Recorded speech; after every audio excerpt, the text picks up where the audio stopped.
where we left off last time, you guys had faced off against the blue dragon that had been attacking the greenest keep for you guys. This was after speaking with the governor about what to do. You guys had previously rescued dozens of people around the town, getting them to the keep for safety. Once the dragon had been um, kind of threatened off, made scared away would be a good way to put it.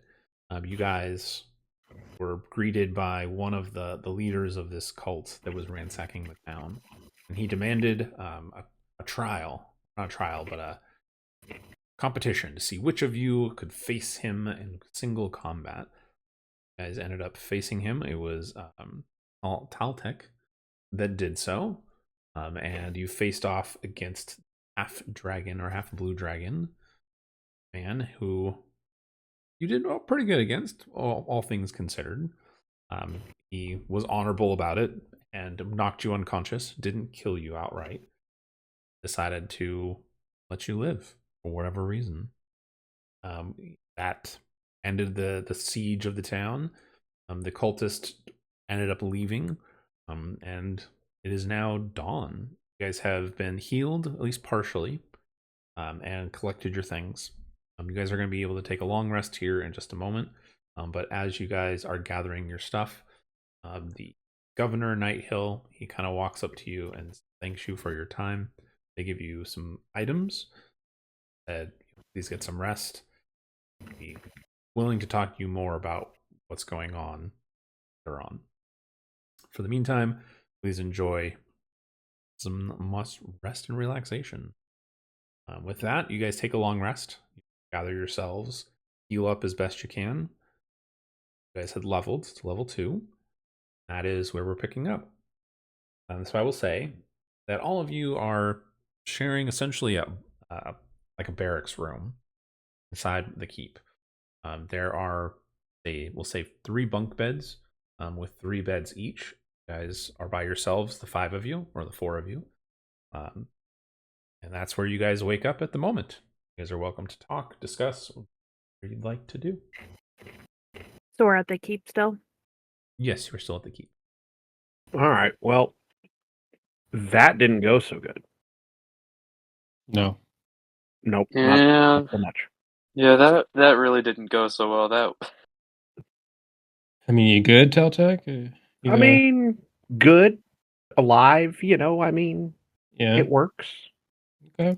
Headache at all, or Little hangover, but okay. works out. Nothing a little ale won't help solve. With money. That's That true.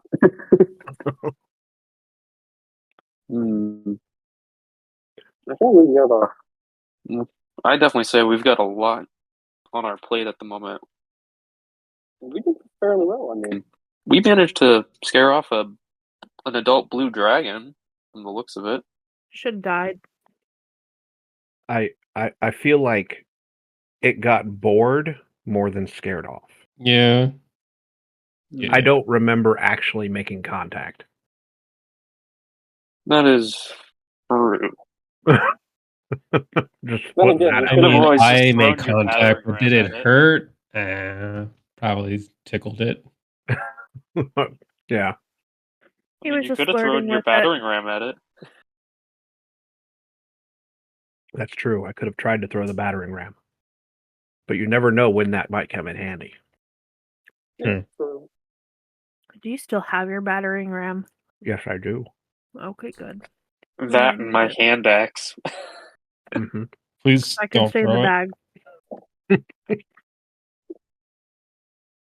Well, I think we need to find out more about these cultists, where they're coming from, where they may have come from, if anyone knows any more information than they've already shared. True, and we still have that one cultist that we captured from the temple. So maybe Mm-hmm. the governor and his the captain of the soldiers here might have gotten some answers from him. And they have Steve the Kobold. That too. Oh yeah, Steve. Almost Are they forgot about him. tasty at all? Or are they kind of gangly? They're Bobo? pretty gangly. Oh. I mean, anything can be eaten if you're brave enough. If you're hungry enough. Sure. Delicious in dungeon. All I'm gonna say. Hmm. Yeah. I've watched most of that. It's really funny. Yeah. It gets a little more serious towards the end, but it is pretty good. Hmm. But yeah, I think we need to ask some questions Yeah. because it did seem like the half dragon knew exactly who it was that he had in terms of hostages. Yeah. So It He's was not very stupid. strategic. yeah, We might also need to, because we don't know what their end goal is here as well, is the problem. Because if we can figure out what it is they're truly after, we might be able to stop them. Yeah, that'll probably be a good idea. Try and stop them. well, is there anything? Is there in the room that we're in? Is there anything? Can we steal anything out of the room? Like, is there any, like, nothing bolted down? Nothing's bolted down, but it's a pretty bare room. No. There's several chests. They're not locked. They're more like foot lockers at the bottoms of the base of the bed. So again, there's a bunk bed. So there's three bunks to a bed, and there's three of those. So there's enough beds for 9. Tucked off to the side are 9 foot locker chests. None of them are locked. They're all empty. Nothing is inside of them. Otherwise, there's a fireplace and a long like table size to fit about 12 people, 6 people on each side on benches. But otherwise, it's pretty bare. Now, is there's nothing in the chests because there's nothing in the chests, or is there nothing in the chest because they're all mimics? They're no mimics. Sorry. Yeah. There's There's nothing in no the one. chest. Yeah, there. Yeah. So this is obviously a very stark barracks room. You guys can tell that much. It just looks like it hasn't gotten any use. In fact, you assume that they probably had people huddled in here, hiding out last night, and then after the attack was over, they kind of shushed people out and said, "Hey, get out! Go home, check your belongings." And they kind of went, "Here you go. You have a room."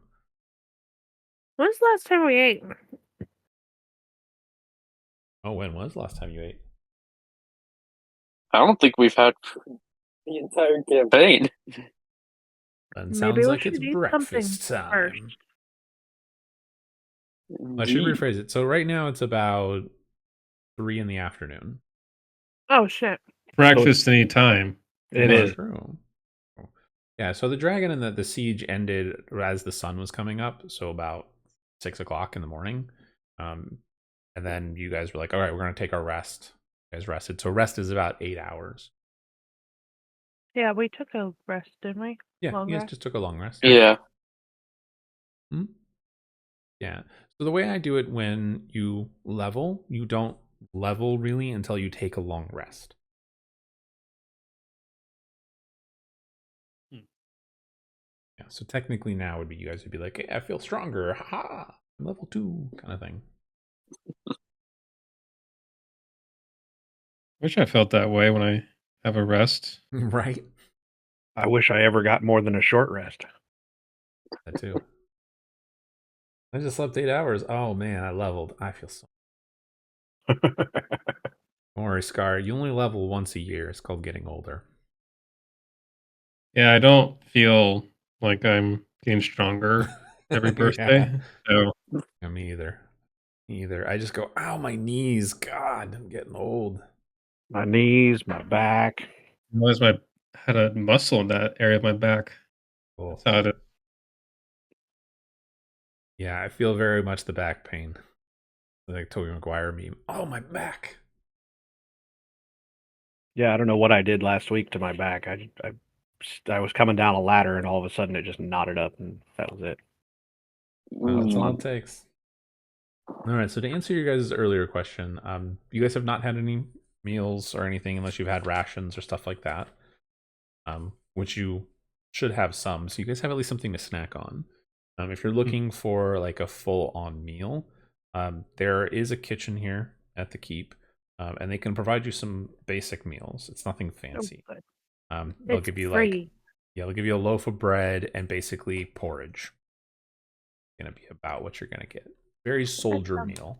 Not a whole lot of flavor to it.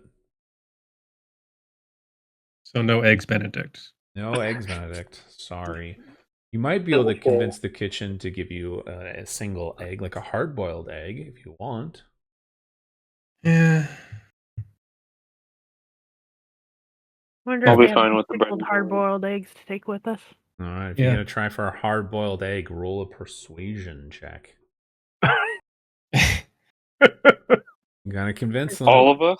Oh, Just one of you, no matter I got it. Fuck. 13. who. Okay. And I have really 13. good persuasion too.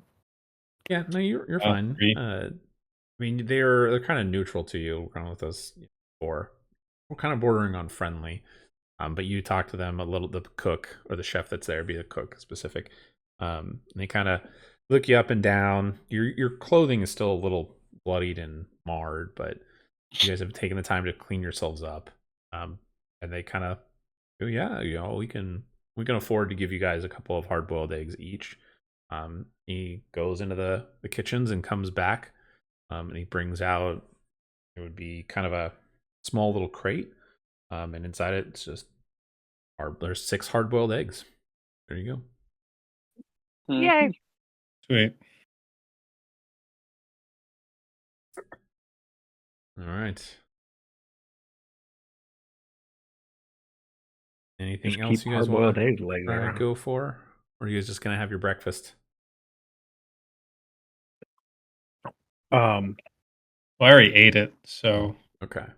Well, are there any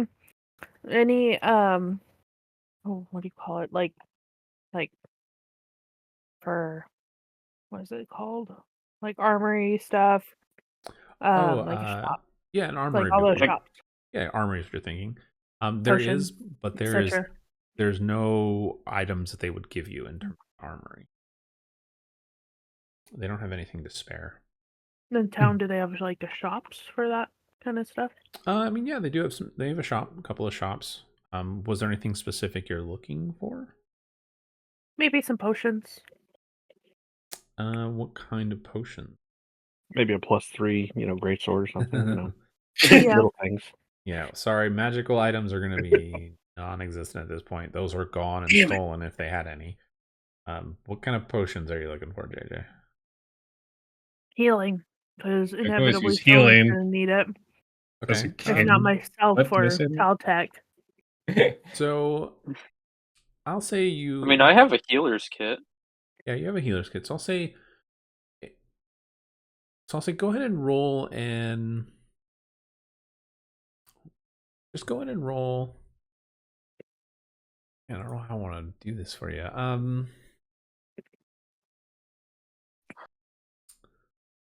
Why? What am I rolling for, and why am I rolling? You're rolling to see if you can find some. Make a Investigation. just make a perception check for me here. Roll a perception.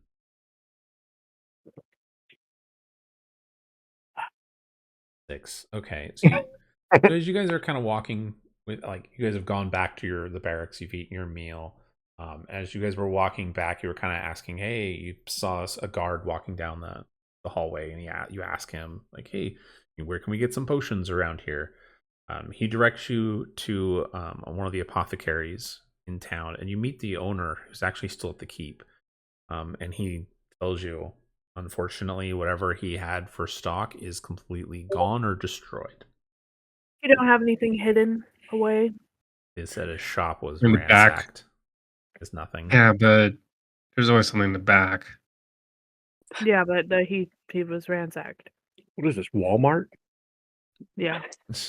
Yes. There's always something in the back. That works in retail. There's always something in the back. Oh, they go, yeah, Honestly, it's always something in the back. The system says you have one. No, I don't have one. There's one. Don't trust there. the website because the website is not controlled by us. I remember working at Target. Oh yeah, Sucked. holiday season. Unless There's somebody one. worked there and decided to steal stuff, especially before a street by day. Oh yeah, people do crazy Well, shit. So, anyways, before we get onto a tangent there, the apothecary guy says he doesn't have anything, and he can make more, but it will take time.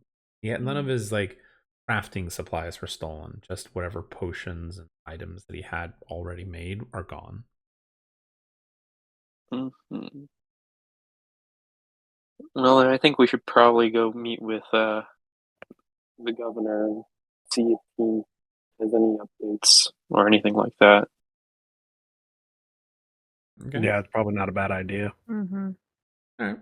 Easy enough. You leave your barracks room and are kind of one of the guards kind of tells you, oh, go down the hallway, take a left, and you'll see a set of double doors. You guys go through the double doors and you come into what looks to be more like a war room of some kind. There's a large table and a map. You can see it's a map of the town, Greenest. You see the town, the governor, Governor Nighthill, and the captain of the keep. Name was or is Castilian Escobert the Red Dwarf. And the governor is He's ginger. the governor is a human. But they're both looking over a map of the town, and they're kind of you overhear them talking like, "Oh, this part of town was burned." They mentioned that the mill wasn't damaged, thankfully, so they'll be able to make grain or flour and be able to survive the coming winter. But they see you approach, and the governor nods to you, and he says, "Oh, are you well rested?" Yeah. Well enough. Good to hear. Well, I can't thank you enough for what you've done for us last night. It was definitely much appreciated. You saved many civilians. Sure, they are grateful for that. But since you are here, I do have a proposal. Uh, Escobert and I were just talking about why town was attacked. This is very common, and we'd like to learn more. We want to know where these raiders are coming from. There's a large force. Odds are their camp is somewhere nearby. You are willing to go and scout out and find information, we will gladly pay each of you 250 gold apiece. Sweet. Okay. That would definitely be something we'd be interested in. 250 gold a piece for finding information. He tells you he wants to know the following, and he does let you know that through the questioning of the cultists that you guys had captured, that they have a general idea of where the camp is, but he wants to know specifics: where the camp is located, how far away it is, how many raiders are there. He wants to know who their leaders are. He wants to know what's motivating these attacks. And then he'd love to know most like Escobert chimes up and he says he'd love to know where they're going to strike next. Escobert does tell you that he's talked to others from last night, including there were some travelers that had been in town that said that their town, maybe a couple miles away, maybe about 10 miles away, it's a small little village, had been ransacked similarly about a week ago. He says a 10-day, so 10 days a week. About a 10-day ago. Did he think to interrogate them because if their village got attacked first and then they brought these guys over here? He says they did question them. They were definitely farmers or civilians. They not have known much. One of them had a nasty gash on his head. He tried to stand up to them, but couldn't. He's not a fighter. They came here because their farm was burned down. He said the farmer had family, which they did confirm. And did they say about any potential for a different place they heard them coming from? Or did they have any inclination? Sound like spies. Escobert says that when he questioned the farmer and his family, they said that the cultists and the raiders had come from the same, like they had came from the same direction and then headed back the same direction. Based on the information they got from the cultists, the cultists are heading back in that same direction. So their camp seems to be stationary. They have a general idea of where it is. It's somewhere to the east, Okay. but they're not exactly sure where to the east. Maybe. Okay. Just start. And do they have a map of like, surrounding areas or country or whatever? Yeah. So they pull out a map, roll it out. It's very generic. Pull up the map for you guys. Maps are great. Yay, maps. Indeed. And I was gonna ask if he knew of if they knew of any other towns that might have been attacked or could potentially be attacked that were nearby. So Escobar and the governor say that there's a lot of like small villages in the area, but there's nothing like no major towns or villages. Most of it's farming communities, so maybe it's a hamlet of a couple hundred people at most. The landscape is vastly untamed, and it's just there's not a whole lot out here. Kind of off the Okay. beaten path. I'm gonna give you guys the map of the Sword Coast. You guys can see. But I can hit the button. In terms of what they show you, what they can see, greenest, by the way, is in the bottom center. Pretty much the map that they have shows all the way down to the south to the mountains, all the way to the north, where you can see the town of, or the city of Buttons. Zoom in. Burdusk, and then the edges of the Sharp Teeth Wood. Would I be sent the map, please? It's in Discord. And You can download, or not download, but if you right click it, you can open link. Did you want me to text it to you instead? Never mind. I was trying to see if I could find it on the actual D&D Beyond. It is there. I just texted it to you anyways, Caden, but it is there. Okay, so where we at? Greenest. Where is that? South edge of the map, near the mountains to Amman. It's underneath Burdusk. Okay, we are in the greenest. And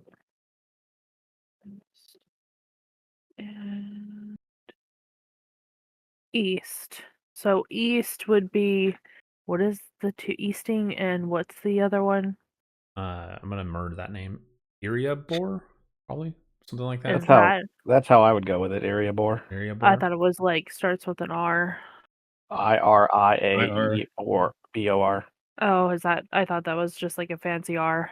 Okay. Yeah, no, it's definitely an I. It's weird. The spacing on that's pretty strange. a fancy I and a fancy R. It's fine if you blow it up. Yeah, so the map that they show you doesn't go to, it doesn't show Iriabor or Easting. It doesn't even go that far.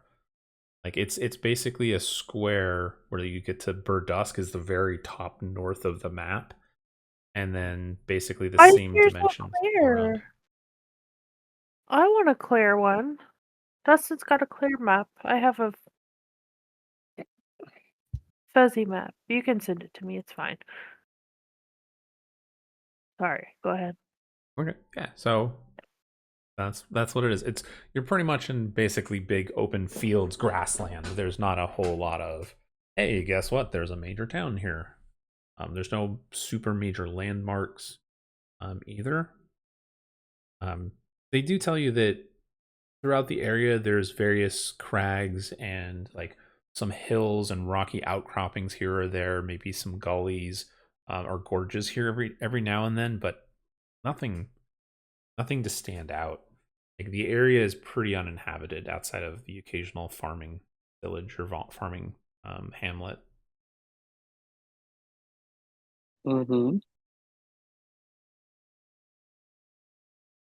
I feel like we need more. So they came from the northeast.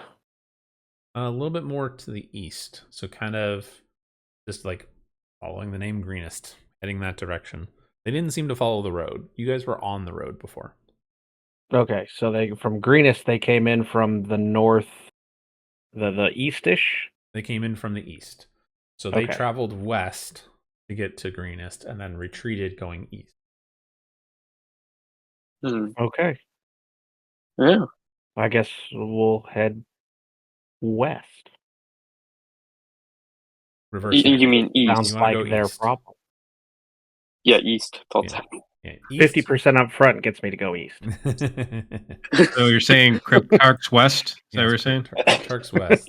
Maybe we wanted to pick up a couple things. If their thing It's a is long burnt down trip too. anywhere from there. Oh. From here, it's weeks, and Oh. looks like the nearest major city would be El Terrell. Do we still have horses, or do we even have any? Yeah. Well, I don't think you guys had horses before. We did not have horses to begin No. with. We did not. We remember were having part of a horses. caravan. You were part of a wagon caravan. The wagon caravan has come into town. Oh. But the wagoneer is like, yeah, fuck this, I'm leaving. Getting out tomorrow. No doubt. I'd have turned around right when I saw the dragon. I'd have been like, no, nope. Nope. Fuck this shit, I'm out. Yep, Mhm. 100%. I definitely think after we're done looking at the map and kind of getting a general lay of where things would be, we should go check on. Was it Marcus? Was that who we were traveling with? Who's? Oh, the guard Oh, the guard. captain, Yeah. Markov. He was just a Morgoth. little, like a soldier, just a general soldier. Yeah, He wasn't- Sergeant Markov. Yeah, I guess we could check on him. Maybe he'll have some stuff for us for assisting him, kind of. Yeah. Yeah, maybe he'll have my +3 greatsword. No. Hey, I can dream. So if you guys agree to the governor's proposal, Yeah. he would say, okay, cool. He says, I don't have the money now, but we will arrange to have it when you guys return. He says it would be kind of you to recover anything that was stolen from the town. He says, I understand that might be a lot, considering they ransacked the town all overnight. But if you can return whatever treasure or objects that you can, I'm sure the people would be happy for it. We'll try to do our best. Yeah, he says Out of that's curiosity- secondary to everything. Our though. best. Yes. Yeah. Out of curiosity, though, would there be any certain specific items? Nope. He has nothing specific. It's up to our discretion. I'm not carrying back wooden plates. What about another Yeah, battering ram? Okay, I would carry back another battering ram. Okay, that's different. I don't know how Alright. you're gonna You carry would two. I get carried back away. 10 battering rams, let's be honest. He Okay. can carry that, probably. Well, you guys know that there were over 100 cultists and kobolds here. They carried off a lot of crap. Like ransacking a town Yeah. in war. You Even carry I can around only a lot. carry so much. Yeah. There is no way the four of you are going to be carrying back everything that was stolen this way. Yeah. We will do our best. Yeah. Okay. He says that's good. And then he says, well, unless you have any other business, feel free to, ask around for any questions. Otherwise, if you could leave as soon as possible, we would be appreciated. Mm-hmm. All right, let's get the show on the road. Okay. Yeah. So as you guys walk out of the war room, everyone go ahead and make a perception check. Oh yeah, super not getting paid. No, just you're not. It's not a difficult perception check. Or you're not paying attention. Well, Not difficult difficult. enough for me. When you roll, 5. that's what you need. 16. I noticed that we are walking out of a room. You needed a 5 to notice, so you noticed. So totally fine. I think I noticed with the Yay, 20. 13. Yeah, with a 20 Scar, you definitely notice. So as you guys kind of walk out of the Oh, war that's room, funny. you guys chit-chatting amongst yourselves. All of you notice coming down the hallway in your direction, there's a young man that's walking towards you. He's limping really heavily on a bandaged leg. But he walks up and he goes, I hear you intend to follow the raiders and see where they've gone. Uh, I'd like nothing more than to go with you, but and he kind of points to his leg and he says, "In this condition, I think I'd just slow you down." He kind of lowers Definitely. his voice. He goes, "Well, in the midst of all this tragedy, there's no reason you would have heard about the fate of my master, Leoshin Erlanther. Oh my gosh, his Oh, name is. I'll God. spell it for you, JJ. So it's Leos. Wait, hold on a second. Yeah. I'm trying to get to. Oh, there we go. I accidentally separated because I'm writing down notes. Yeah, that's why I was going to read it off to you. So Master Dude was slain. So his master's name is Leosin Irlanth. Oh my gosh, Irlanther. It's spelled Leosin, and then the last name is Erlanthar.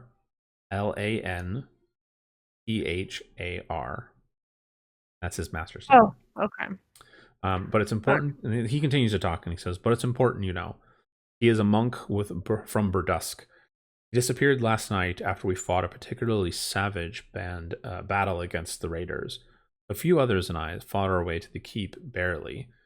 Leosin didn't make it at all. When we went back this morning to look for him, all we found was his broken staff and his choker, which he always wore." He tells you, the man continues and he says, Leosin was investigating these raiders for months, and I fear that he might have tried to infiltrate their group when they retreated, or worse, was captured and carried away as a prisoner. No one understands these bandits better than he does, and his knowledge will be invaluable against them. If you find their camp, please, would you look for any sign that he is there? One of my brothers was already departed for Burdusk to bring back help, but it may be many days or weeks until help arrives. Yeah. Do you happen to Yeah. have said choker? He does. Yes, he pulls it out. It's a leather band, and it's got like a gem into it, like it's facet. It's just a Alright. smooth, looks like an emerald. Is there any magic surrounding it or anything? You have no idea.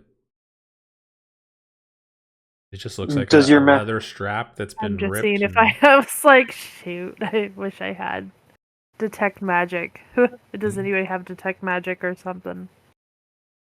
You don't know. Does your master have any sort of distinct like facial features or mannerisms that he uses so that we can, if we do find him at the camp? So he We says can- his master is a monk. Let me Uh-huh. pull up the description that he can give you. So he's a monk. He's been obviously severely beaten, but he is a half elf. It looks like. He has black hair, and a goatee. This is defining features. Oh, so it looked like a Frenchman. Okay. Okay, got it. I guess that's one way to look at him. Cool. Well, we will definitely keep a look, and we'll take Yeah. precautions. We'll see if we can find him along the way.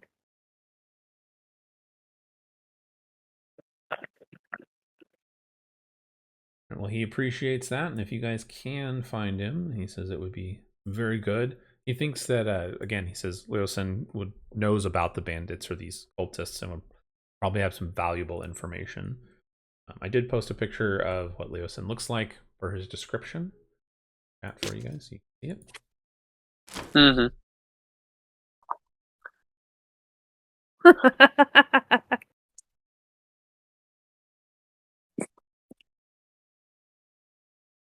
All right, unless you guys have anything else, you can head on out. Woot. I think we should still, check up on Marcus. Oh, yes. Okay, Well, yeah. we did agree on that. Go ahead and make a maybe an investigation check. All of us, or Just one of you. One of us. Just one. All right. I got a see 14. 3 of you rolled. I only need 1 of you. Who has the highest roll? Looks like Vistan does. However, going forward, when I say I only need 1 person to roll, only 1 of you can roll. If you all roll, I'm just going to take the first person that rolled. So be aware. All right, Viston, you manage to ask around, and it's not super hard. You find Markuth with his family, kind of out by the keep gates. They're his wife and his 2 children are there. He's definitely like he seems more worried about them than they seem about their fate. Like the children seem kind of just stunned, and they're just like, okay, like wide-eyed shock. That's that battle shock. You guys have seen this before. Like it'll definitely wear off, and these kids are going to have some kind of nightmares about it. But his wife seems to be much more calm about it than he does. He's like continuously like, "Are you okay?" It's been 6 to 8 hours, but he's definitely twitchy. And she's like, "No, we're okay, honey. It's okay. I'm glad you're back. We're okay. We're fine," kind of thing. But Markoth doesn't even notice you guys walk up. He's just in his own world.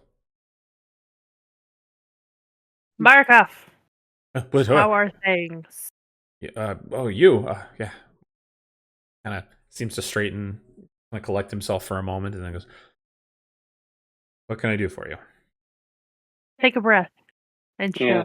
Okay. Yeah, we're just checking in on you. Well, We're gonna head out after checking on you. well, he kind of looks over his shoulder at his wife, and she kind of gives him this stern look of like, collect yourself, you're a soldier kind of attitude for a moment. But he kind of like looks back at you, and you can see there's a change in his demeanor. Kind of seems to internally collect himself for the moment. And he says, I will be fine. I'm just glad that my family is okay. I was gone for months, and it's soldiers' worst fear to come home to find their family gone or dead. A little rattled about it is all.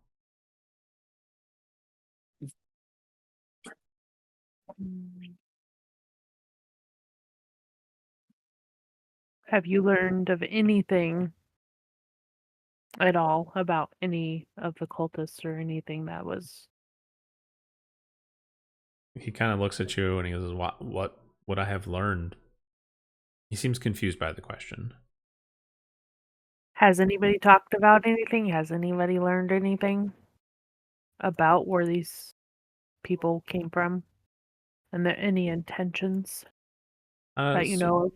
Markoth doesn't know any of that information, and he seems as like, no, I don't know anything. But his wife chimes up and she says, I've spoken to some of the other townsfolk a little bit. All we know is that around shortly after dusk, there was a mighty roar, and several of us walked outside to see what was going on, and the dragon was flying overhead, attacking the town. Within minutes, the alarm bells had gone off, the town bells had gone off, meaning we needed to run to the keep. And we tried, and we were cut off by the cultists, or these raiders. We managed to hide in one of the buildings, and they ransacked it. And when they did, they captured me and my children. Marco, at that point, when he hears his wife talk about it, he kind of walks up and holds her hand, like comforting me. But she seems very collected at the moment, all things considered. You get the impression just by looking at her, she's more grateful to be alive and that her children are safe. Is this first battle you've seen, or have you seen many to the lady? I don't know her name. She But- has. She said she's never been in battle like this or seen anything like this before. She grew up as a cobbler's daughter. Was fighting in war was something that she never really thought of. Even she looks at her husband, who even says, he's like, I've seen some combat, but nothing like this. I've never faced a dragon or raiders like this. I usually either help at the keep, or a traveling guardsman for caravans. Pays well. But yeah, she tells you that she's never experienced anything like this before. I like her. She's calm and collected. But anyways, do you guys have anything? No. No. Well, I'm gonna ask Marcus if you do hear anything like about the cult that might be important, please let us know. Please let us or the governor know. He says, "Okay, I'll let them know." And his wife nods and says, "If we hear anything, we will let them know." She does introduce herself finally. Her name is Lizeth. It's Lizeth.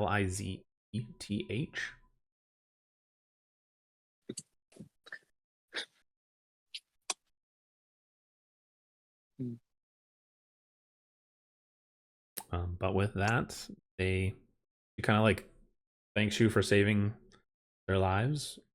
She kind of collects her children and Markuth, and they move off kind of down the road, heading to wherever their home is.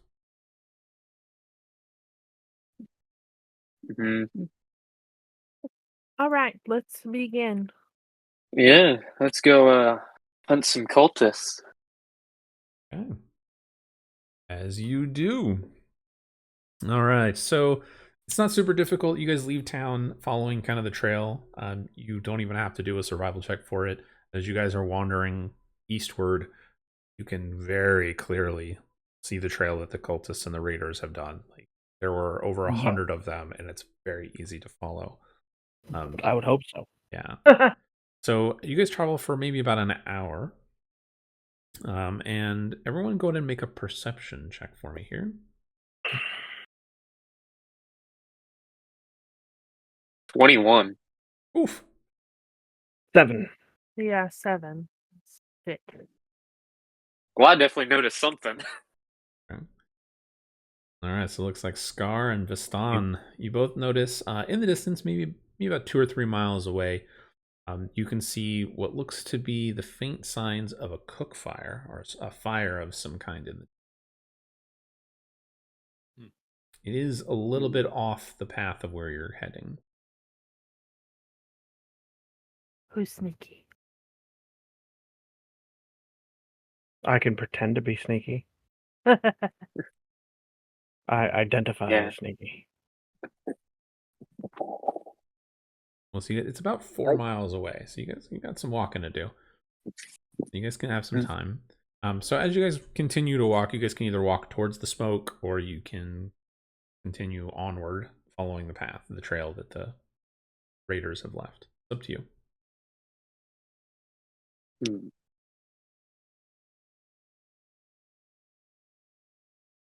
Let's go check out the fire, I guess. Oh, yeah, I was gonna say we should probably continue with the path, but I'm fine with that. They might have stuff. They may. And there's a fire. They obviously have food. That's true.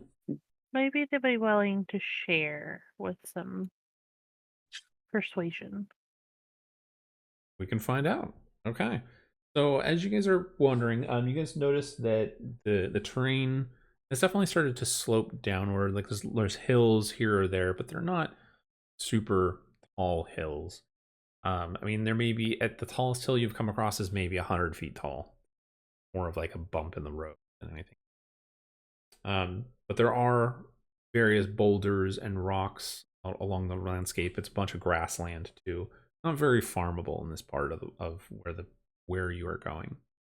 As you guys start to approach closer, you guys can hear some commotion up ahead. Everyone, again, go ahead and make another perception check. You guys are about maybe 500 feet away from where the smoke is. There we go. 7. 19. 16 again. Okay. So Lathartha and Scar, you guys hear two sets of voices. One sounds humanoid, although you're too far away to make out what it is. And the other one sounds like hissing, almost like animalistic or draconic in a sense for it. There are various boulders and rocks, but you can see you're about 500 feet roughly away from the campfire. You just can't see what's there. You have to get closer.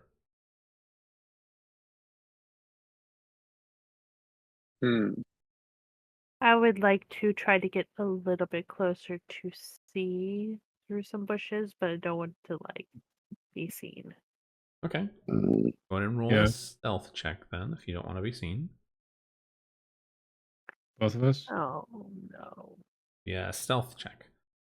Lethartha, you are about as stealth can be. Well, Well, I didn't want to go into the camp, so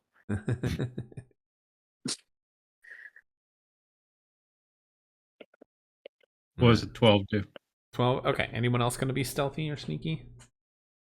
I'll give it a go. Why not? Okay. You have armor, so can't you do have any worse than disadvantage. me. Same with you, Viston, if you are going to try. 3. I'm probably gonna roll a 1, so I'll pass. Okay. Well, I'm as stealthy as a Very freight stealthy. train. so Scar, you At kind least you of can go speak from dragon. boulder to boulder, kind of staying hidden a little bit. You get to about 200 feet away, and I'm gonna pull up the map for you guys here. Okay, so Oh my. you guys are technically not on the map. Go ahead and put your tokens in. You guys are kind of actually over in this area. I would say down here, probably better. You're not on the map. The map from where they are is about 100 feet. That's it.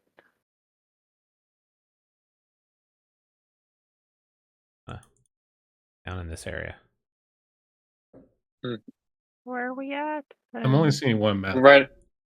Oh, Yeah. No map. I just have that one map that Just opened that for me. one map that you put in. it should be if you go to the same There one. it goes. It should Oh, refresh. there it is. No, because the other one's just an image. Oh. Yeah. Don't worry, Ah. I'll add your player characters. Oh, there it is. Hmm. I was waiting for the link. All right. Oof. You guys are all kind of down here. Oh, let's kill them all. Well, so this is what. Let me describe what happens. So this Scar, you are moving kind of between rock to rock, boulder to boulder, from tree to tree, bush to bush, feeling pretty quiet, pretty stealthy. You have everyone else behind you, and as you get to be about 100 feet, we'll say, Scar, you get to the behind the tree, kind of hanging out here, and unfortunately, Lethartha and Taltek, you guys crawl up to a boulder and stumble right as you hit the boulder. And the boulder goes boom and crashes behind you, exposing both of you.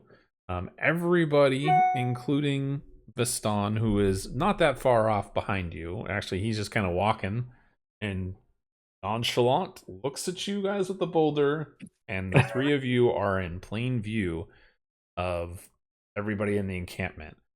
You guys see all of the kobolds and what looks to be some cultists based on their armor, all kind of turn and look at the three of you and are like, what the fuck? Okay, so where were we at? They look at me just face palming. So where you I'm guys are looking is back where at you them. are. I'm like, what are you doing? But I want all of you guys to roll initiative at this point. Figures. Perfect. It's going to be one of those days. It's gonna be one of those days for sure. Ooh. 14. All right. Okay, Yeah, so just turn to look at me face palming, just like very much a face palm. Okay, well, so Scar, you get a surprise round if you want, because nobody knows you're there. You are hidden. Okay. Ha. It was a diversion. It was the plan all along. See. Well, I'm still pretty far. Yes. Guess I'll do a firebolt to Cobalt D. Okay. I mean, your firebolt's what, 120 feet? Yeah, I was wondering if I could do chromatic orb, but I might be too far. It's 90 feet. What's the range of chromatic orb? 90 feet. 90. I'm like 100 feet from the nearest one. Yeah, those ones 105 feet. You can move forward if you want. I'll be out of cover. You would be out of cover, but as soon as you make your attack, they're going to know where you are. You'll still have cover because you'll be behind the tree, but they'll know where you are. Okay. But It's up he to gets you. a message, right? Because it's a surprise. Yeah, you would in this case. Oh, so I roll advantage. You would, yeah. I'll just do firebolt. Okay. To Kobold. 20. 20 definitely hits the kobold. You got to do 5 hit points of damage to kill him. That's just a flat roll, right?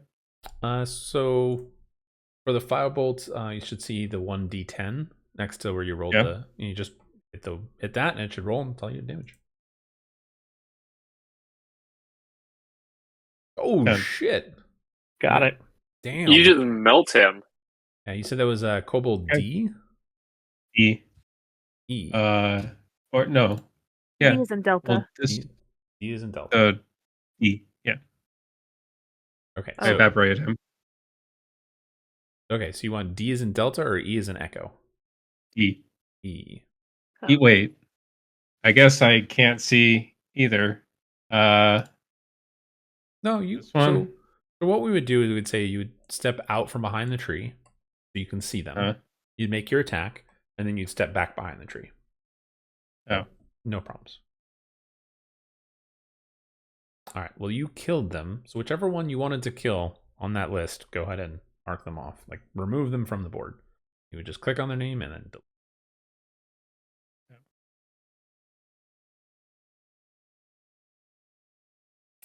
Yeah, so that kobold flies backwards onto the ground. Half his body is gone and melted, turned to ash. Weed. And that brings it to the top of the round. Everyone going, what the fuck just happened? And Lethartha, you're up first. Yay! Okay, so... Oh, that's only 90 feet.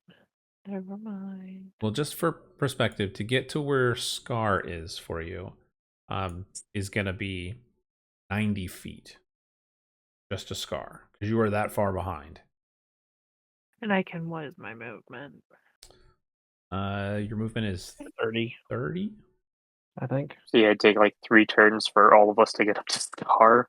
Unless you dash. You dash, it would be, you could do 60 feet. Oh, that's the only thing we can do. At the moment, yeah. Mm-hmm. I'm just gonna go 30. I don't Okay. want to waste the dash. Well, I'll go behind the tree. Why not? I'll go behind the tree. My Eh, recommendation would be to dash the 60 feet. So now you're 30 feet to Scar. So next turn, you could get to Scar and be behind the tree. yeah, that I just can't move myself. Yep. Yeah, you're fine. Okay. Well then, that brings it to Scar. You're up again. Oh, right. I will get H. Okay. I'll firebolt him again. Or try to firebolt. Go for it. 15. 15 will hit. 6. And you kill him. Remove him off the board as well. Scar's gonna kill everything by the time we get up to him. Yeah. It's possible. Don't jinx me, Aiden. All right. Well, that brings it to the cultists who are like, what the fuck? They all draw their weapons and they have scimitars. So they're ranged, but they are going to try and run to you or towards you. That's all they do. They can't get any closer. And it brings it to the kobolds, all of them who have slings. They're going to, let's see, these 3. All right, Scar, they're going to make some attacks. You have a +5 to your AC because you're behind cover. They have to try and hit you. Miss.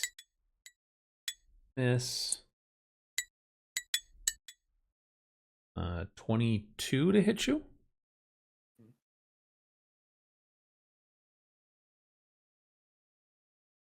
Does that hit you, Scar?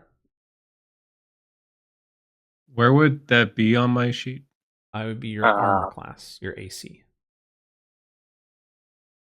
Be at the top. Oh, At the 12. top. It won't or will. Well, 12 is my armor. Okay, so you have +5 to that right now because you're behind cover, so 17. If you wanted to, you could. Oh, it wouldn't matter anyways because we'll give you +5. So you cast shield, but that would still make them. They would still hit you. They rolled a 20. Okay, so one of them hits you for 4 points of damage from the sling. Oh, jeez. Miss, a miss, and a miss. Okay, so they just kind of, all the kobolds kind of take their slings and they're running towards you and they're just throwing rocks. One of the rocks manages to peg you in the leg. That's it. All right, Taltek and Viston, you are up. Viston is first. Well, I'm gonna dash 60 feet. Okay. Get as close as I can to Scar. All right, Taltek, you doing the same? Yeah, I'm gonna do the same. Okay. Brings us to the top of the round. Lathartha, you're up. So we're all by the tree, right? Nope. You are 30 feet away from the tree. You can move to the tree if you want. I can't move to. Oh, I can. Okay, I tried to move earlier. Okay. Okay. Oh God, how long? Oh yes. Okay. So I'm gonna do magic missile on Bravo cultists because they're shit. Okay. All right, just so everybody knows, we're going to try and keep all the characters in the grid. So try and keep yourselves in the grid. How many? Makes it easy. I don't remember how many do I do. So magic missile at first level is going to be 3d4 plus 1 for each missile.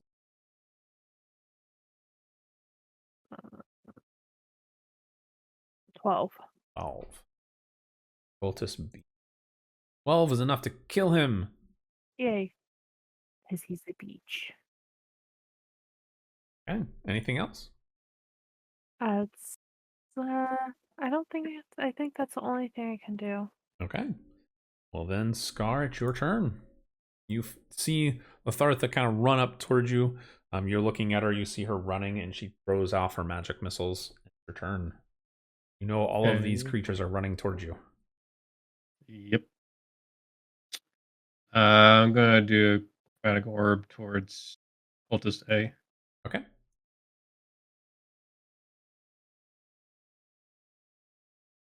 $22.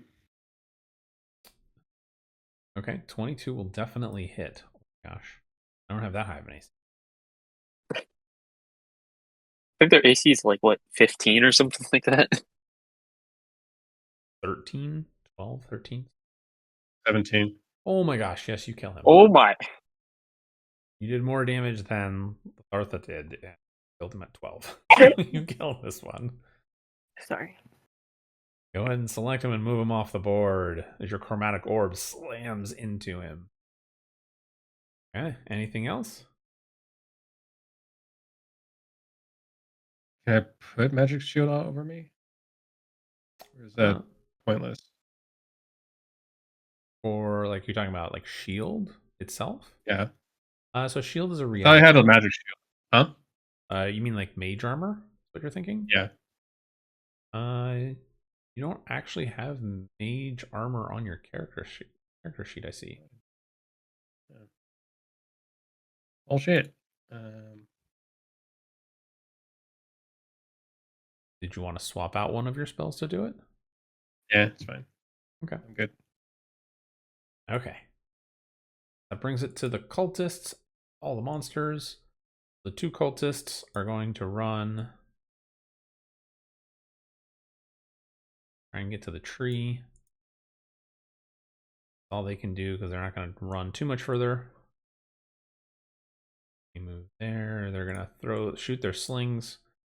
They're going to get behind the boulders themselves, but the first 3 are going to shoot their slings at Lathartha. The 17 hit you, Lathartha? Yeah, unfortunately. and a 16. No, because I'm not 16. Okay, well, so it would have to equal or beat your Oh, AC. yes, then yes, Okay. sorry. So you take 2 hits from the slings. That's 4 points each. That's 8 in total. Other 3 are going to attacks. They hit you 1 time, Scar. Miss the other. Scar, you'll take 4 points of damage from. All right, we got a Baston. You're up. Well, I'm gonna move up to, Matharta.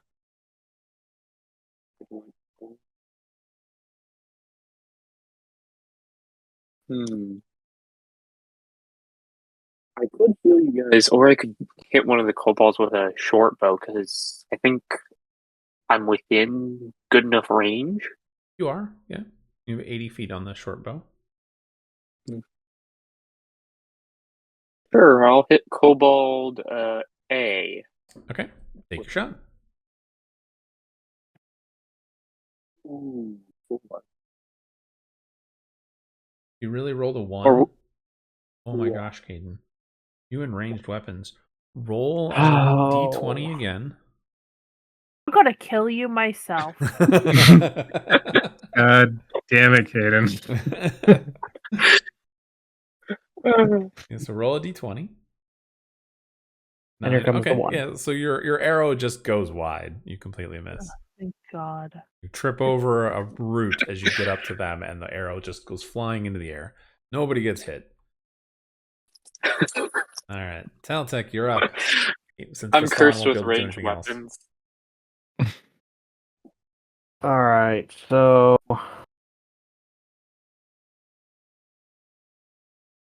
hello, move. Thank you. Get right up there, and then let's see, range on that's 80. Do I have in range? Everything except for that rear group. Okay, I'll go for Kobold B Okay. with the crossbow. 7. 7 does not hit, unfortunately. I don't think I've been out of single digits all day. Probably not. Doesn't feel like it. I feel like I haven't been. All right, well, Lethartha, you're up. What do you want to do? Well, I guess I'm just gonna have to do, I would prefer magic missile. I'm gonna do magic missile. Okay.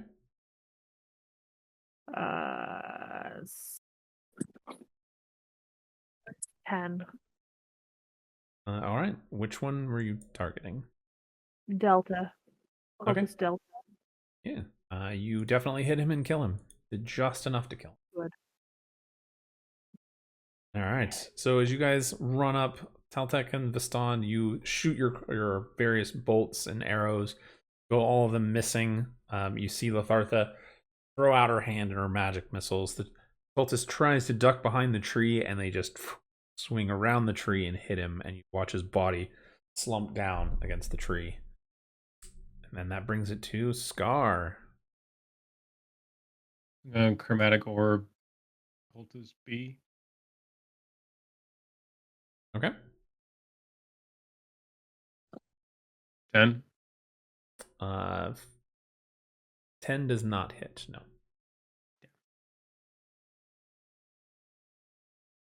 I'm good.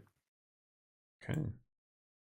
So just as a reminder for everybody, you guys are using a lot of your leveled spells. You only have so many of those per day. So cautious. Indeed. Okay. Well, then that brings it to all of the kobolds and the cultists. One cultist. He is going to kind of get behind the tree, take cover, and yell for the kobolds to do something about this. These 3.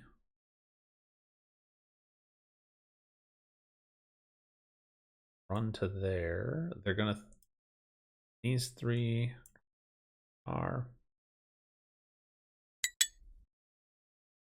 Ooh, he rolled a 1.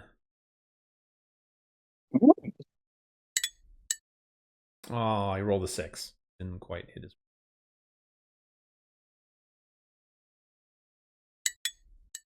Miss. Miss.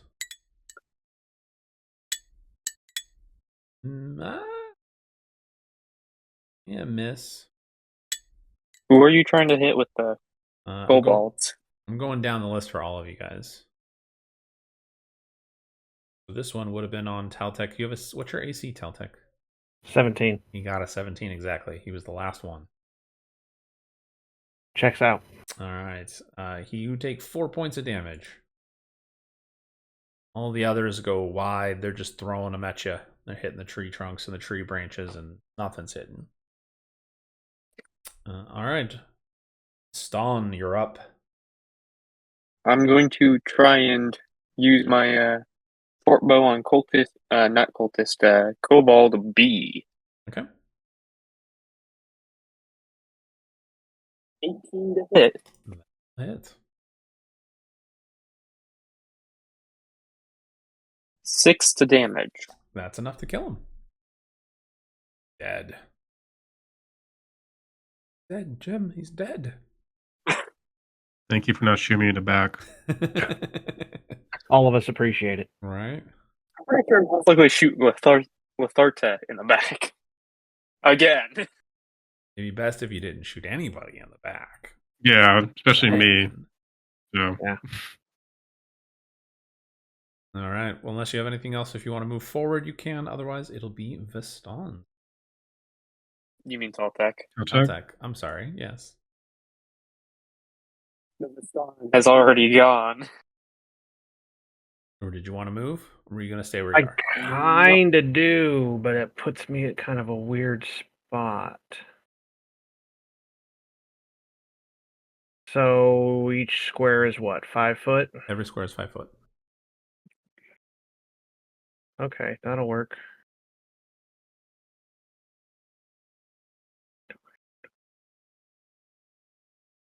$30 puts me right here. That's 35 from where you were. Right there. Yes, that works. All right, Kobold C.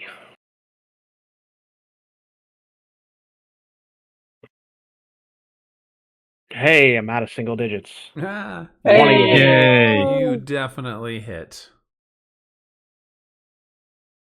And he definitely dies. I mean, you're definitely Yeah, more than 5 hit Yeah. points, right? Yeah, Oh, I God. literally Yeah. can't get low enough to not. Kill him. 100%. Kobold C is dead. Didn't even stand a chance. You just No, looked at him and he died. Yeah, I can't roll low enough to not kill him if he's only got 5 hit points. You lucky him. All right. I think I'm in the same boat with my halberd. Yeah, but you got to use the halberd to have that effect. That's the kicker. Mm-hmm. True. Swear to God, you shoot me in the back. All right, Lethartha, it's your turn. You Don't watch worry, as- I won't shoot you in the back. Oh, I had to say it. Oh, why You did had say that? to say it. You had to say it. Don't worry, I won't hit I want to you. use infestation, but I'm not going to. Remember, we don't know when we're going to get another long rest. No, infestation is a cantrip.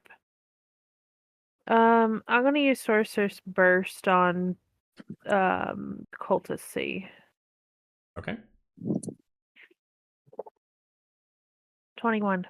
21 will definitely hit. And 7. Okay. Not quite enough to kill him. He's still alive For now. for now.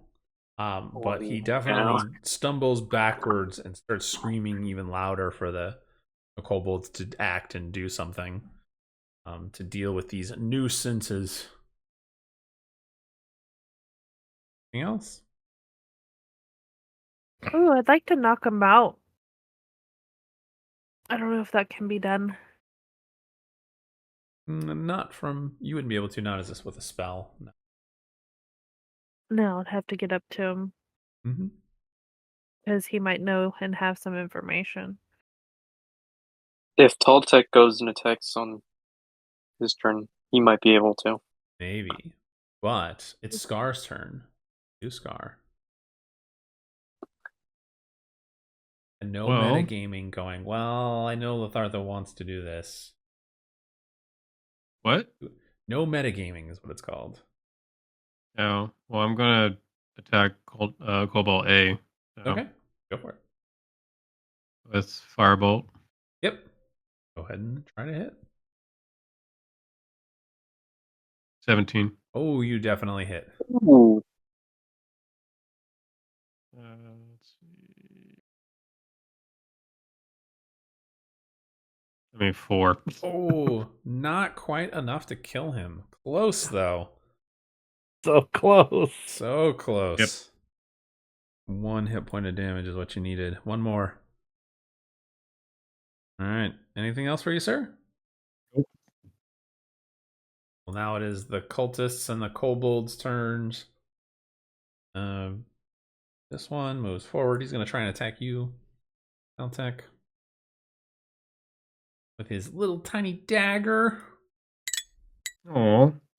You got a 21 to hit you, though. Oh! You're going to take 4 points of piercing damage as he Yeah, stabs you. Gonna go after the cultist. Now this guy dies.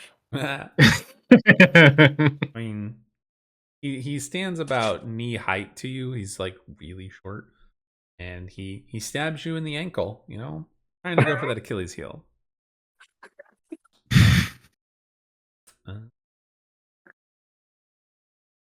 See,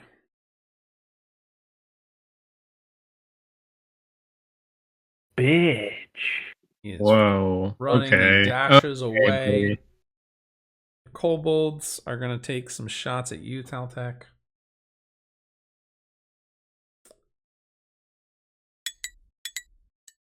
Miss.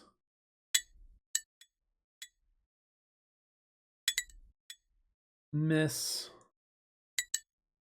And a miss. They all can't hit you for shit. All right. You know, I'm strangely okay with that.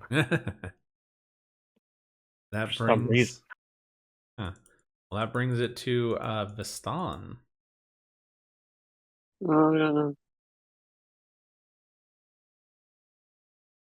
Okay, that's about 30 feet. From what my math says, 30 feet's about there. That's 25. I'm going to try. Well, how far? Just barely out of range. I guess I will try and attack Kobold A with my short bow. Okay. Don't roll a 1. Where'd it go? 7. Okay. Fortunately, you missed.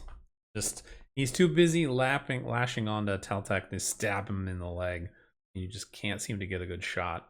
You don't hit anybody else, thankfully. But I feel like you're going to be repeating that all session. We're gonna be repeating that the entire campaign, Caden. Yeah, 100%. Yeah. 100%. As long as you don't hit somebody else. There's always one player that always seems to hit everybody else in their party. Always one. I don't know what it is. Found him. Yep. Caltech, I mean, you're up. I'm 2 down. I need 2 more to go. All right, Cobalt. Yeah, Cobalt A. 20 to hit. He Nice. dies. Yeah. You turn Yeah, him into he's putty. Yeah. All right, he's dead. Anything else you want to do? You want to move or stay where you are? Yeah, I'm a move. Well, that brings it to the top of the round. Lethartha, you're up. Okay, I'm gonna move here, and then because he's still in range, I am going to. I'm gonna go ahead and try a Sorcerer's Blast on him. Okay. That's crap. Unfortunately, a 9 does not hit. Anything else? No, unless I can mulligan. Unfortunately, no. All right, Scar, what do you want to do?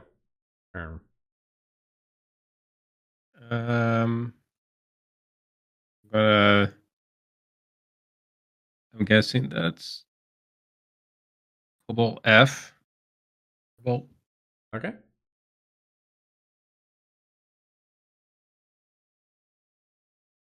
13. 13 will hit.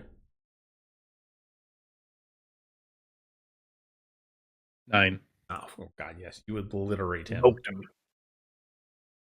It's the same kind of thing. He kind of leans out to throw his sling, and you just shoot him with the firebolt, and his arm goes flying off. The shock of it just makes him all over dead. Bye. Anything else? You can move Right if you want. there.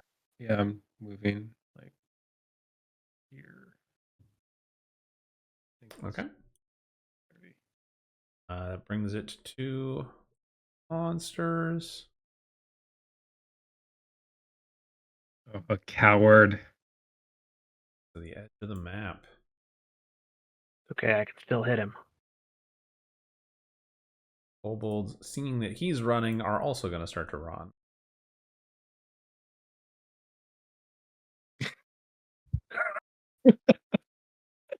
We're like hopping. They're like, huh? Yeah. Hopping. We're down to horses. I'm skipping a jump. Yeah. Yep.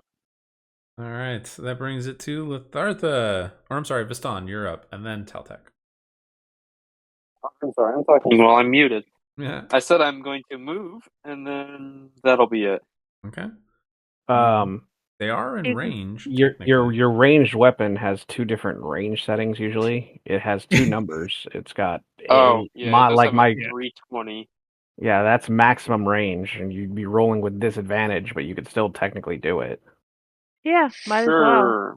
Yes, ask him to roll at disadvantage. Hey, Please. I'm in the tree. Okay, that should count as partial cover. We'll see. I go for Kobold. Worst case, you get shot in the ass. Yeah.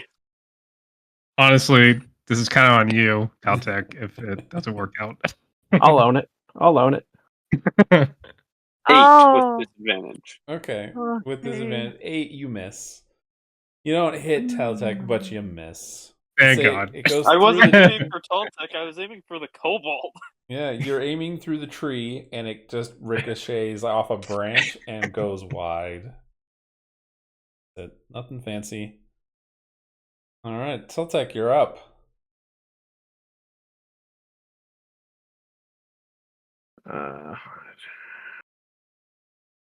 And cultist C. 85 feet from where you are. Yep. He's 82.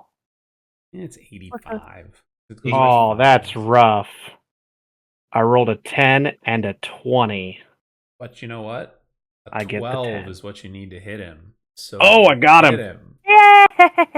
Oh, Roll.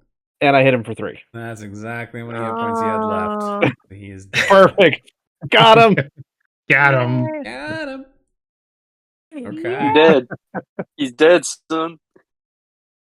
All right. That brings it to Latharth at the top of the round. Okay.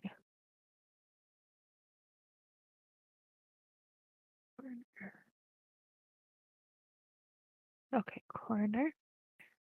All right, and then I'm going to. Remember, in the square, guys. You got to be in the square. Okay. You're a cat. You ought to be able to figure out how boxes work. Ask a cat to fit in a It box. was their nature. I like to destroy the It's like box. nature. It's a Sorcerer's Burst. It's 12. Okay, what's the range on Sorceress Burst? 120 feet. You are too far away. No. 124. 125. Fives. Where? Gee, I'm. How? The ruler doesn't lie. Yep. Yeah, center I to, really no, said it's, 123. no, it's center to center. Yeah. Center Oh, to center. center to center? Yes. Yeah, center to center. Then 123. Oh, fuck. Yeah, you're If 5 it's feet anything away. over 120 Even if I do feet, you're out center, of it's luck. still 124. Oh. It says 124, but it would be 125 because they're 5-foot squares and 5s. And if it's anything over I 120, mean, it's still rulers wrong. are more exact. Fine. All right. All right, well then, Scar, it's your turn. It says 29, but at least like in the square, I'm gonna be right here. Nope. Oh, I have range. Okay. I'm gonna firebolt this little G bag right here. Okay. 12, 17. 17 hits. Oh, yes. They have 5 hit points. 2. 2. Okay. Not to kill him. You definitely hit him in the back as he's running away, scared as a little child, yipping and yapping. That brings it to their turn. The 2 kobolds are going to serpentine, and they're going to run apart from each other off the map, dodging in between boulders, and Gone forever. unless you guys are Oh, going yeah. to purposely make the effort to try and hunt them down. Guys, they're gone. And you guys are out of combat. Cool. I want to dash over to their camp and see what they dropped. They didn't have much. You can see that around the around the cook fire, or up kind of hanging over the cook fire, there appear to be some hens that they were cooking. Looks like there were 6 hens.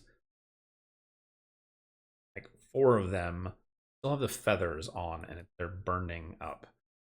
The other 2 look like they're off to the side. Looks like they were getting defeathered by the cultists at the time. Sitting off to the side, though, there is a small sack. And inside the sack, you find that there is... pull it up. You find 28 silver pieces. Some cheap, generic weapons, kind of what they had. Rusty scimitars, toothed daggers. Nothing fancy for the kobolds. But you do find the sack has pewter candlesticks, some silver serving dishes, and a few religious carvings taken from a home shrine. Okay. No potions of healing, so I can heal myself. Nothing like that. I could heal you guys. Not up to full, though. Wait, say again? I could heal you guys, but not up to full. What is that, your spell? First level? Or Lay on hands. Yeah, don't yeah. save that. I don't need to do that right now. We burned up enough spell slots. Yeah.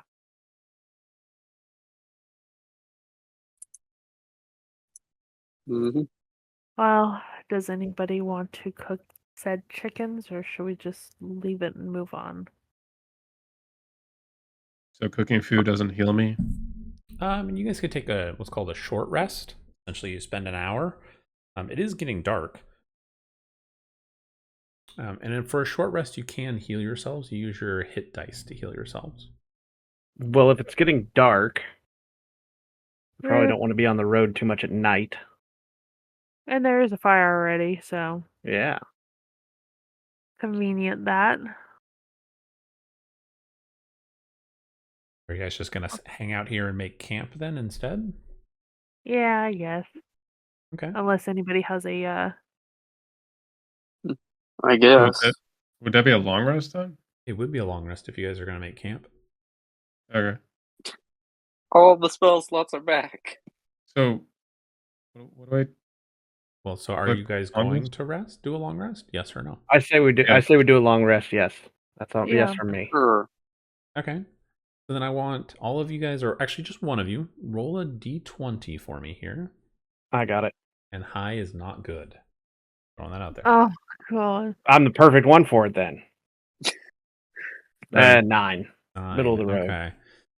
So as you guys are resting, you make your camp. In the middle of the night, you do hear the howls of some wolves in the distance, but they don't ever come near the fire.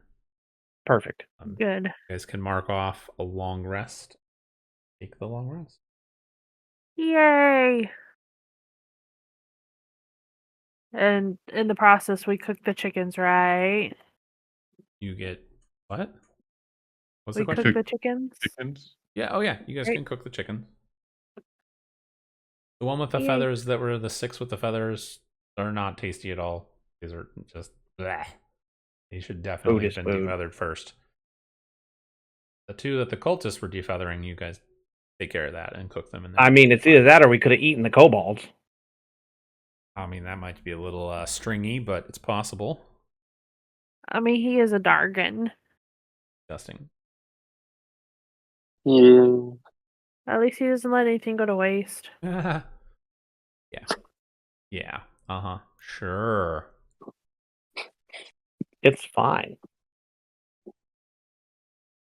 All right. So it's the morning, early morning. You guys wake up. You guys are going to continue your trek following the trail. That stuff for it. Yep. We're heading to which place? We're heading We're to looking for the Middle of cultist nowhere. No, camp. Camp. Middle of nowhere.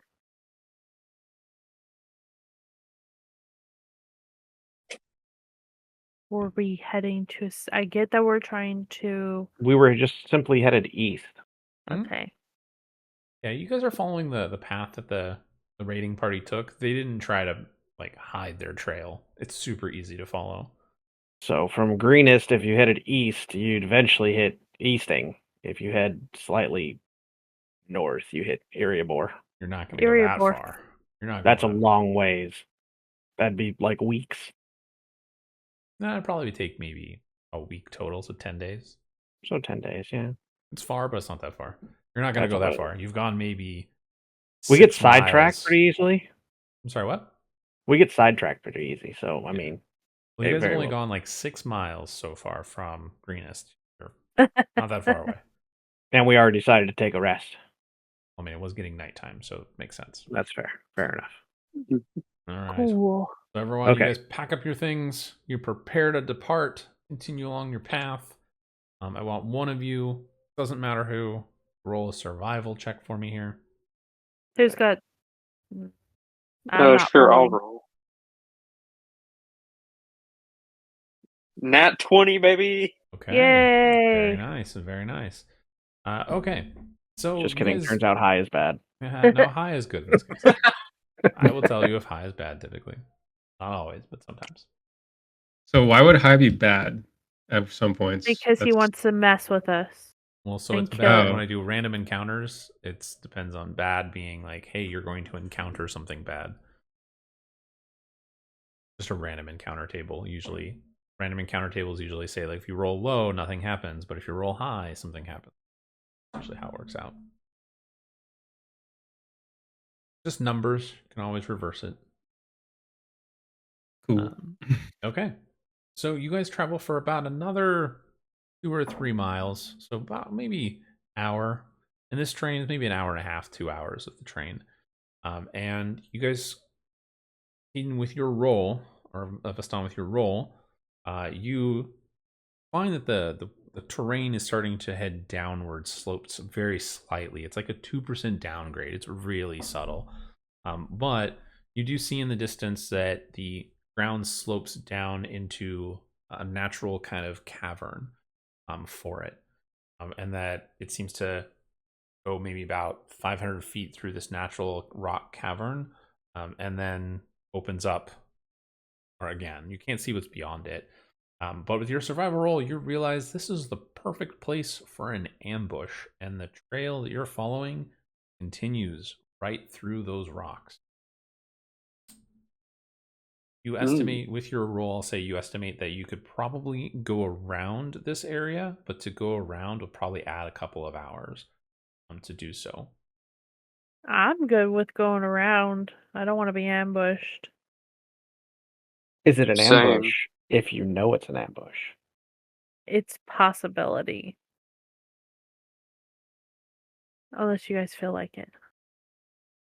I mean, I'm kind of in agreement with you, Litharta. Maybe Go around. better to go around. Okay, around it is. Okay. Survival. Go ahead and roll another survival check for me here. Doesn't matter who. Sure, I will. 19. Ooh, good rolls. Okay. So you can manage to cut off, instead of maybe taking about 3 hours, it takes about an hour and a half. Find a path around the cavern and make kind of tour there. And you find the cultists, or the raiding party's path that they were taking again. You find it. And as you travel for about an hour past that, you see just off in the distance, see that the land flattens out. Very strange. It goes from rolling hills to suddenly being very flat. And you can see that the ground is still sloping downward. Everyone go ahead and make a perception check for me here. 8. 15. 7. 20. 20. Oh my gosh. Scar got the good roll.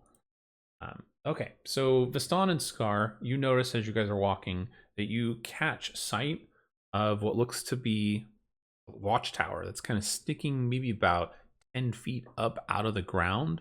And you realize that the ground is flat, like the landscape is flat, but there is what is it called? Like a ravine area that goes down, and that's where the camp is. They're in this ravine. There are watchtowers. You guys are about a mile away from it at this point. Is there another map, or is it? I'm going to pull up a map. You guys should be able to see it, but that is, Yep. you guys are a mile away from it, but you guys would be coming in from the north west on the map. The watchtower you can see is technically the one in the northwest. It for you.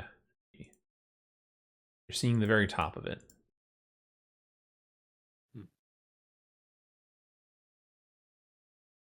Mm-hmm.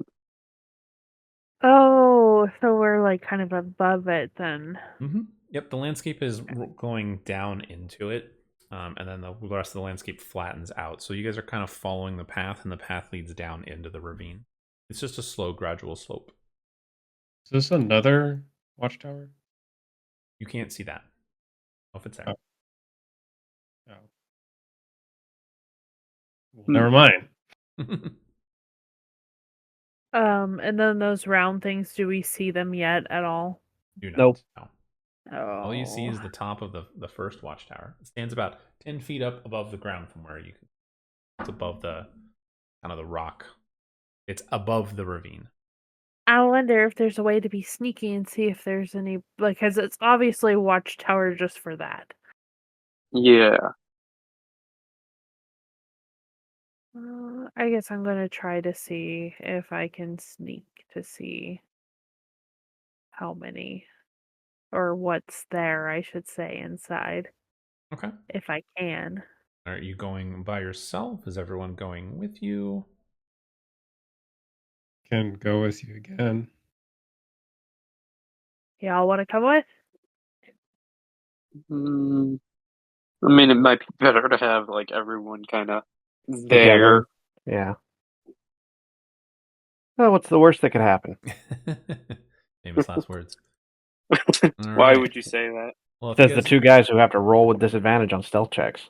yeah, if you guys are gonna try and stealth your way in, or get closer to see, like watch, go ahead and everyone roll a stealth check. This is not going to get I got a 10. 14. 8. Okay.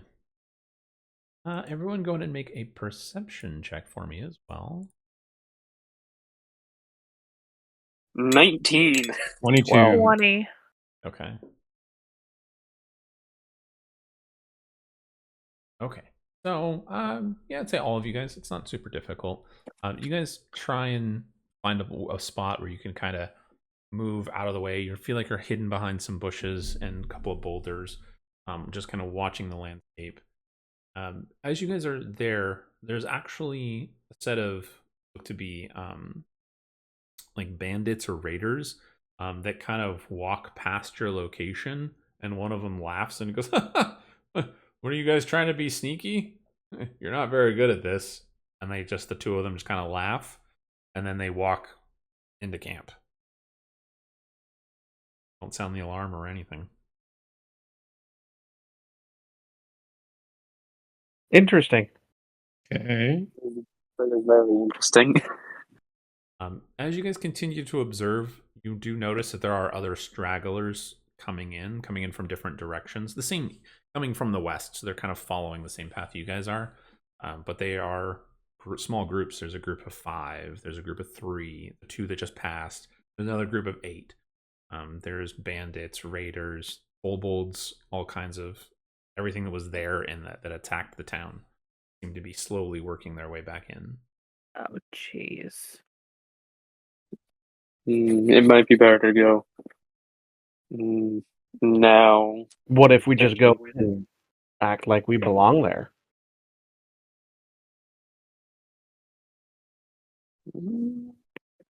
We might make it. I'm leaving that completely up to you guys. That's your call. Well, if you look the part, it has a bunch of random ass people, basically, of groups.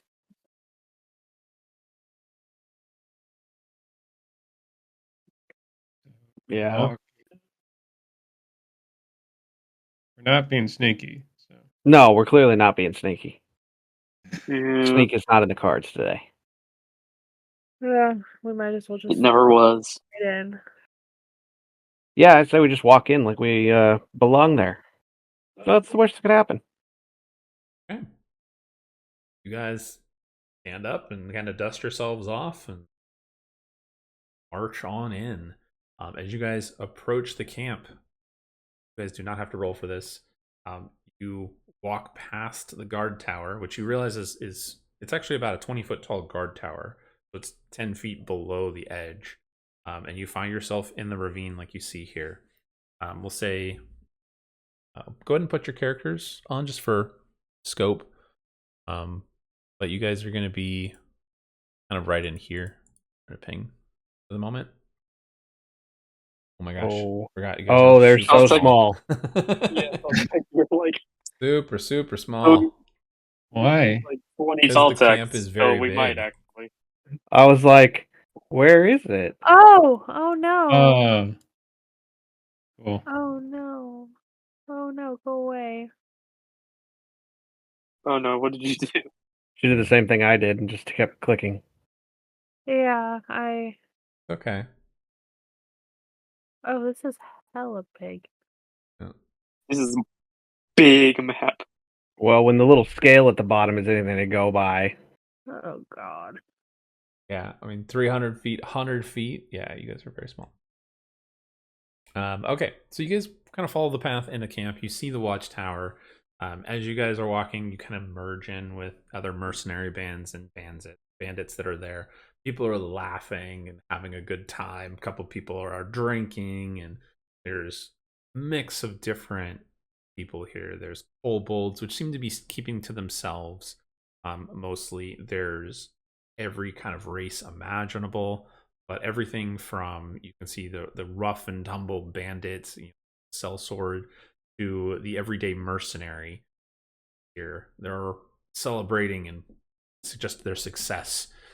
People are telling their stories. Oh yeah, last night was amazing.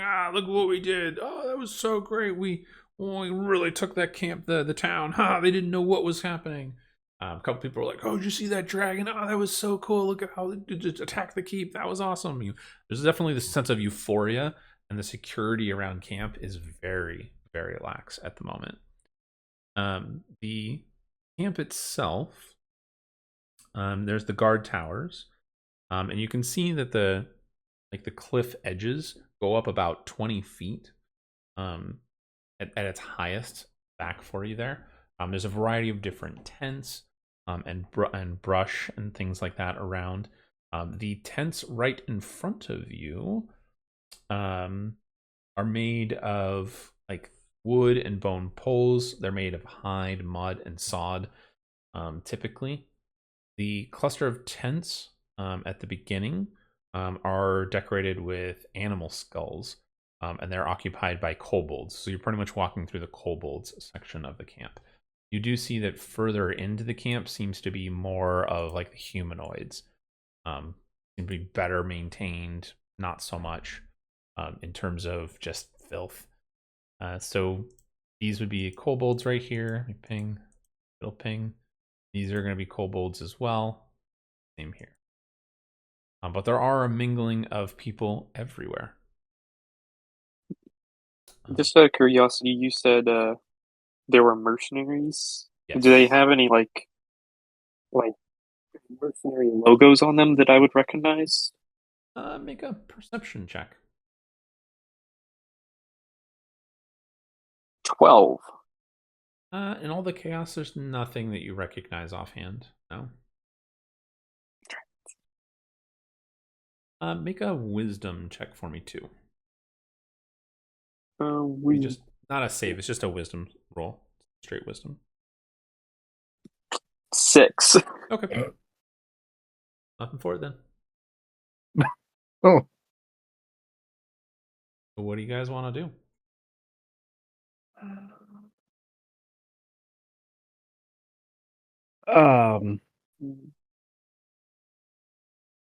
yeah. If we attack anyone in here, it's gonna be a problem.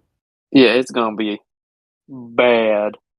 Just from what you can see, rough math, there's more than 100 creatures here between kobolds and humanoids, mercenaries, and bandits. There's more than 100. You guys are easily outnumbered 5 or 6 to 1. Yeah. That's rough. Are we even sure rough? that actually potentially the Cult? camp? I mean, thus far, nobody's noticed you. Nobody seems to care that you're just walking in the camp.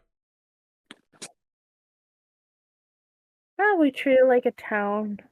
I guess Yeah, I say we just kind of cruise around and kind of scope the area out first. see if there's Yeah, anything for sale. Okay. Any weapons or magic items. Hey, maybe you'll get that +3. Mm-hmm. Most likely not. All right. So if you guys are going to walk around and talk, who are you guys going to walk around and talk to first?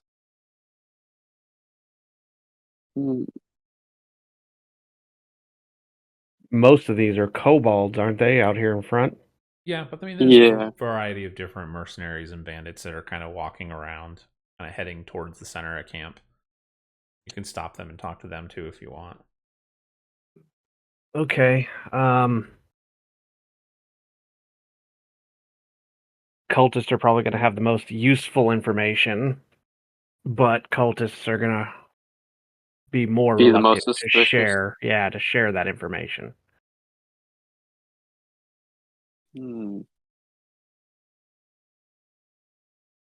Unless we go into each of the kobold camps and convince the kobolds to fight for us.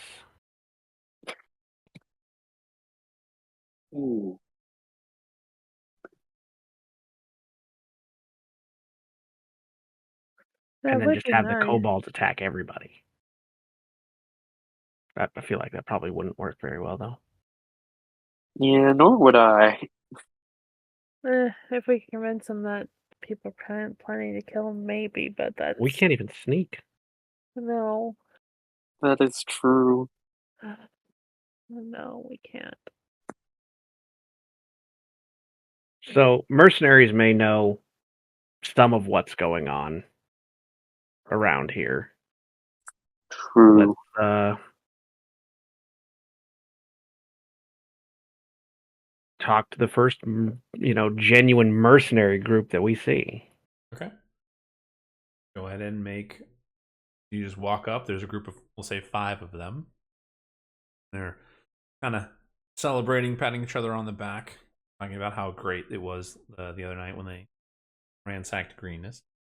As you approach, they hold up. It looks like they've got some steins full of hail or something. But they all look. The five of them turn to you and they go, "Hail! Praise Tiamat's glory!" Oh God. Do any of us recognize the name? Tiamat? Oh yes, you definitely Yeah. recognize the name Tiamat. All of you do. That's Oh, hail Tiamat. Isn't that like a god in D&D? He To is them. the evil dragon goddess. yeah. He has 5 heads. Dramatic dragon. Goal is to And take over the world. Yeah. just pretend that, I'll hail the Okay. queen.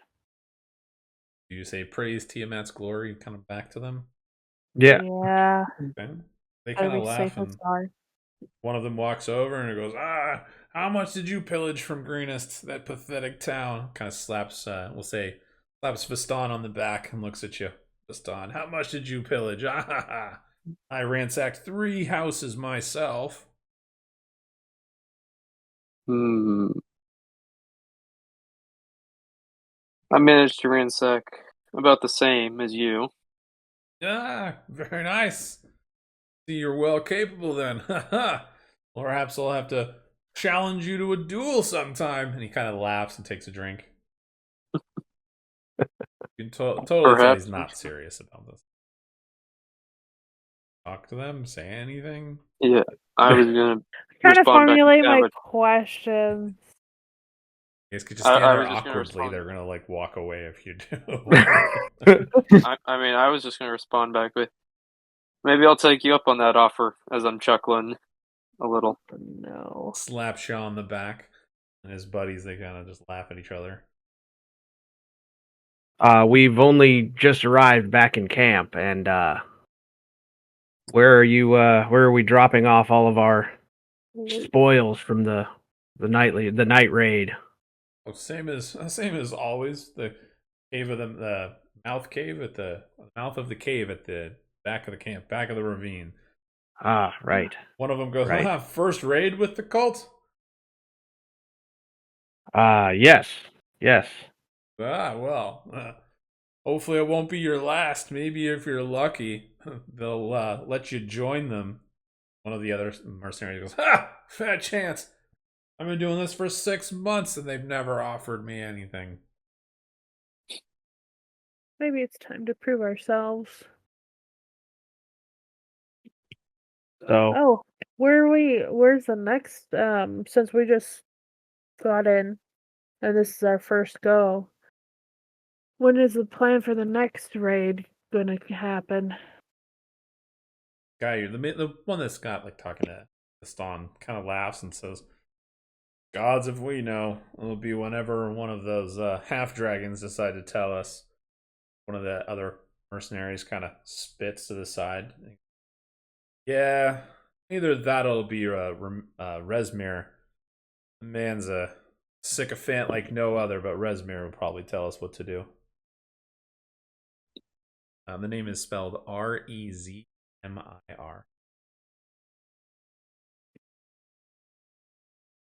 Where's Resmir anyways? Fuck if I know. I'm not his mother.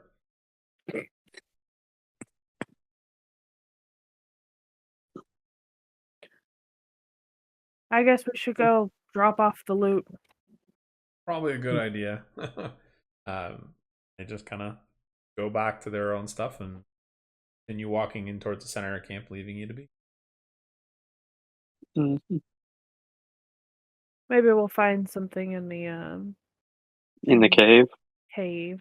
Maybe be able to take some stuff. Not even just like trying to sneakily do it, just do it.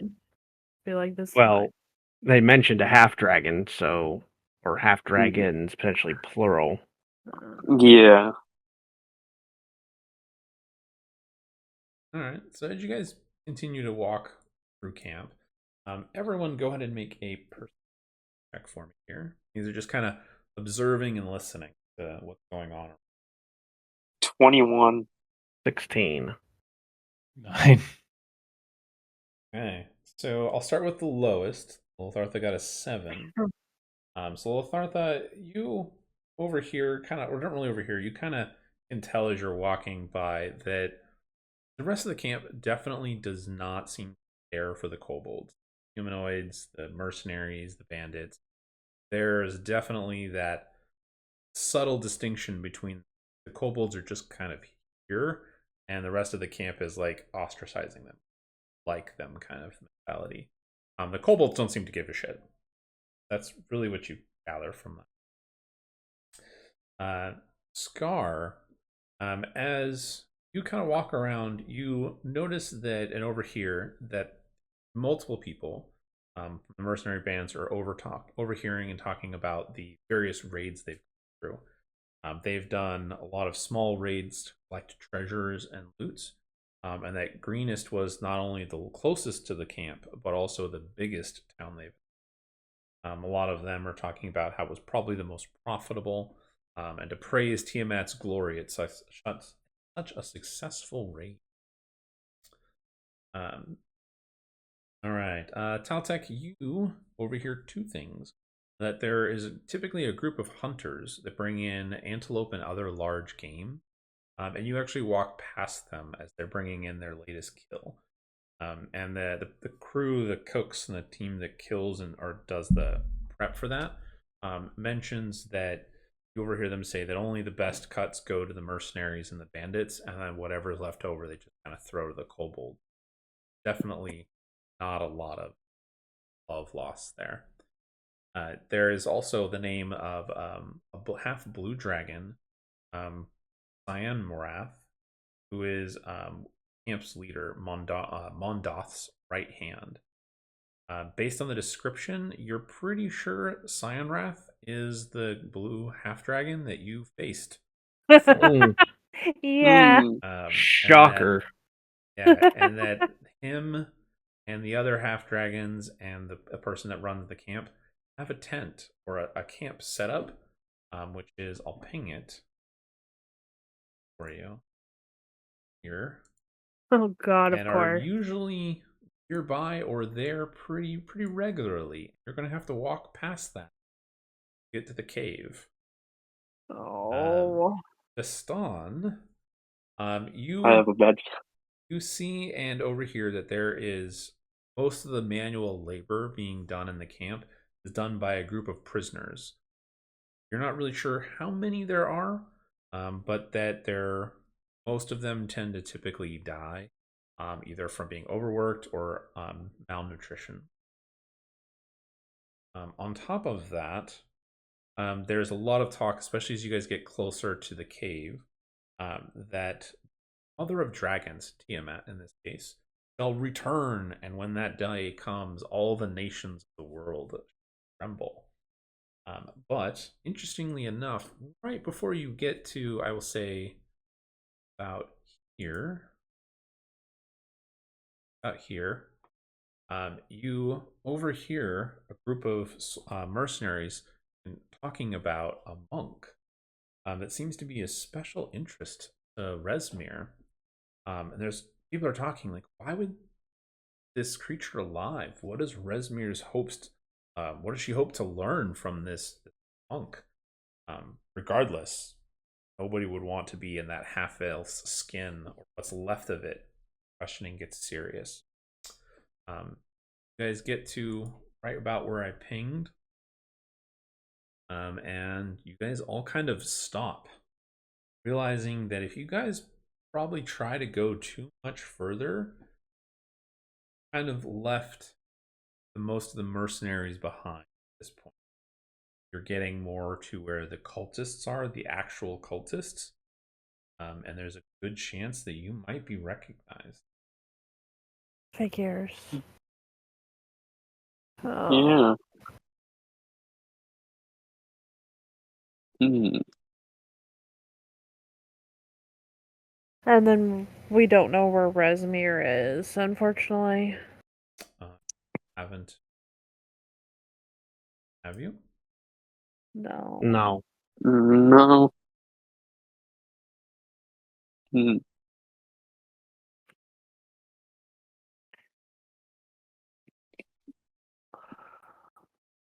I don't particularly like big crowds. So, how many more kobolds are there than You get the everybody estimate. else? There's probably about 100, 120 kobolds between the mercenaries and the cultists that you've seen. There's about 80 to 100. So in total, the entire camp is probably about 250 people. Okay, so about half of them are kobolds. Yes, Okay, more than half of them are kobolds. more than half. Hmm. Well, Make I a- mean, We'll make a wisdom check for me here. Oh, great. Anyone or just Daltec? Just how 8. Oh. You're not entirely sure that you could convince a kobold to attack anybody or betray anybody here. You're not convinced you, but you're also not convinced you couldn't. I'm undecided. I mean, it's not a bad idea.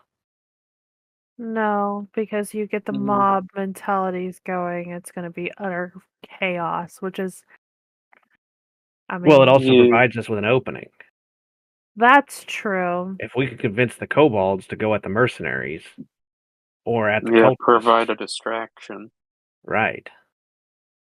Yeah, If we can locate the monk first, we could rescue the monk.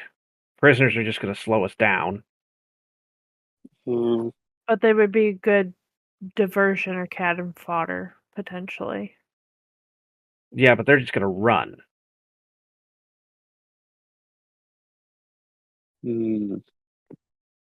I mean, people, when they see their horses, they might want them back. Their property, as they see it. Yeah. That wouldn't be a bad thing. I wonder if we can convince the kobolds. Could I take a look at like where the cultists are from like a distance and see like kind of a general idea of what we would be dealing with? So the vast majority of the cultists are in the camp directly below you guys. Hmm. This entire And camp then is a camp dedicated to Tiamat. Right. Oh, mm, I wonder if we could dress up as, well, they did see us coming, but maybe they're stupid enough to be able to not realize that we're the same if we dress up as, mercenaries. I don't know if they have a different garb than us. Oi, you! You four, what are you doing? You guys turn and you Oh. see a cultist here walking towards you from the camp. I knew I heard dice. Son of a bitch. I know, me too. Yeah, cult. So Oh, that bag. The bag that we have. The bag? Remember that bag I have that from we the took from camp. that mini camp that we destroyed? Oh, satchel. we can just say that we did come up on some cultists. Or not cultists, but the kobolds that were trying to steal some shit. Well, so this cultist, he's an elf, walks up to you and he looks at you, all four of you, and he goes, "What are you doing? Why aren't you working?" He looks down at the bag, the satchel you have. Is that for Tiamat's glory? It is. Yes, we recovered it from some kobolds that were Excellent. taking liberties. They're kobolds. We can't trust them for anything. But he holds out his hand and he goes, "I'll take it then." Is there anybody else looking around? Like, has anyone else noticed this aside from this one individual? I mean, if you look around the back towards the cultist camp, there are other cultists that are kind of just watching you guys. Oh, okay. Yeah, give him the bag. Yeah. Good. He takes it and kind of opens it and he goes, "Oh, it's poultry. Better than nothing." I guess, but Tiamat's glory. And then he goes to turn before he walks away. He goes, "Well, they'll just stand there. You," and he points to you, Viston, and he goes, "You're on guard duty for the rest of the day. The rest of you, go cook something." Kind of waves his hand off at you. Yes, sir. I Okay, respond. bye. What I wouldn't give to slit his throat. And so he takes the bag and heads towards the cave area. You can see is across the map. Yeah, yeah. So as you guys are kind of turning around, one of the cultists comes down. There's another cultist that comes down the path for you, and he goes, "Huh, I heard one of you guys got guard duty. Which one of you was that one?" Me, sir. And he goes, "Well, it's your lucky day. You see that tower up there?" And he points to the north tower, the one directly above, on the top of the cliff. Mhm. I'll ping it for you. That's convenient. He's like, "There, your duty. You go up there. You're up there for the rest of the day." That's Yeah. convenient. And he just kind of Yes, sir. told you to go off, and he looks at the rest of the three of you, and he goes, points to Scar and Lathartha. He goes, "Well, you two look like you can cook. You know, go speak to the cooks and see what they can help you make today's meal for it." He points off towards kind of this area where I pinged, and then he looks at you, Teltec, and he says, "Oh, that swords of yours seen some action. Maybe you should go help and train with the recruits. Just go for it. Go show them how a true swordsman works. If you can wield that thing." Kind of just laughs at you, but he tells you the sword training is up here. Gladly. All right, so you guys are technically all split up. Oh, that's fantastic. So, are you guys going to try and cause a ruckus by yourselves, or are you gonna? We could learn information this way. Let's split up. Okay. We'll Well, meet so back far, up. you can only drag things so far when you zoom in. Yeah. Where am I going? So let's see. We can always So, meet up later. you guys will be here. You and Lathartha are here, kind of at the cook. Aiden, you're in the tower. Teltec, you're like here, off to the side. So, on my way up to their little training ground things, which ones of these little camps are kobolds? It would be not the camp where you're next to. That would be a human camp.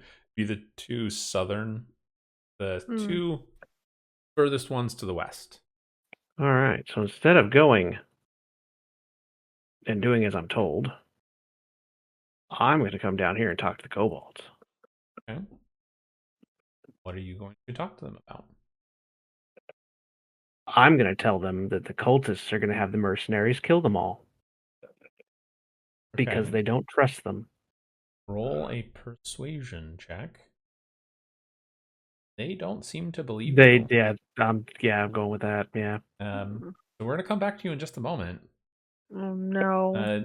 Vistan, are you going up to the tower and gonna keep an eye on things, or what do you do?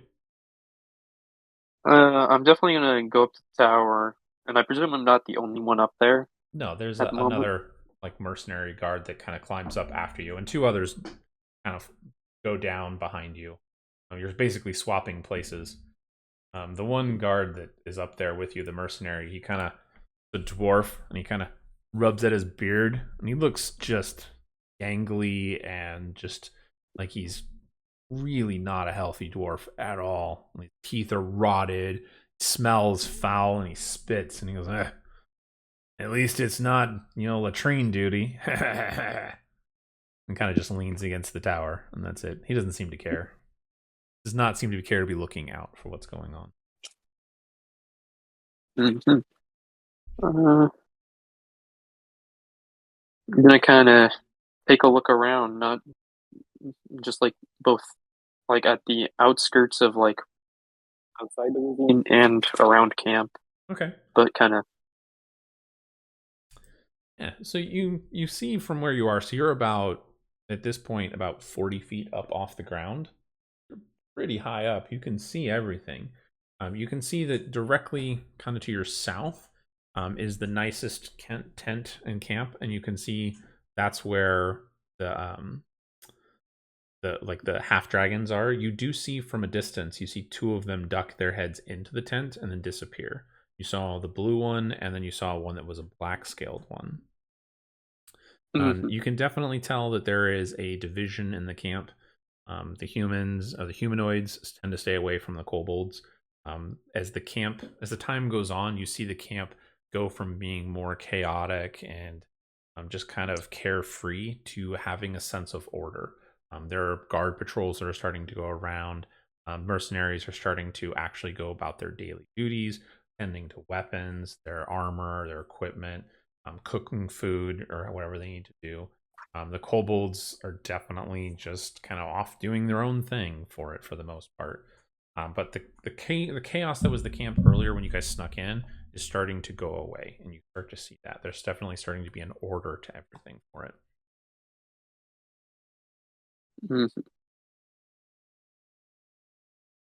Anything else for you? Now, just keeping kind of tabs from up high. Okay. All right, Scar and Lathartha, you guys show up at the chef where the cook is, the multiple cooks that are there. They are tending to the antelope that have been killed. They're skinning and gutting them. And they look at you and go, here to help? Okay, well, one of them goes, well, we stole some flour from the town we were just at. Go make some bread or something like that. And he kind of shoos you off to a couple sacks of flour. You find 4 sacks of flour, and they tell you to make some bread. What else is around besides the flour? I mean, they have very limited supplies of food. Most of it seems to be meat. There's like jerky that's drying out, cook fires. It's not the greatest food, but it's definitely that mercenary on the road kind of style. I mean, there's cooking utensils, there's pots, there's pans, or not pans, there's like cauldrons, bubbling, cooking stews. Pretty basic stuff. Not a 5-star resort by any means. What do the two of you want to do, if anything? Making bread. Making Do I need bread. a roll for that, or what do I do? No, you just make bread. I mean, making bread's pretty simple, at least for them. It's just flour, water, and that's about it.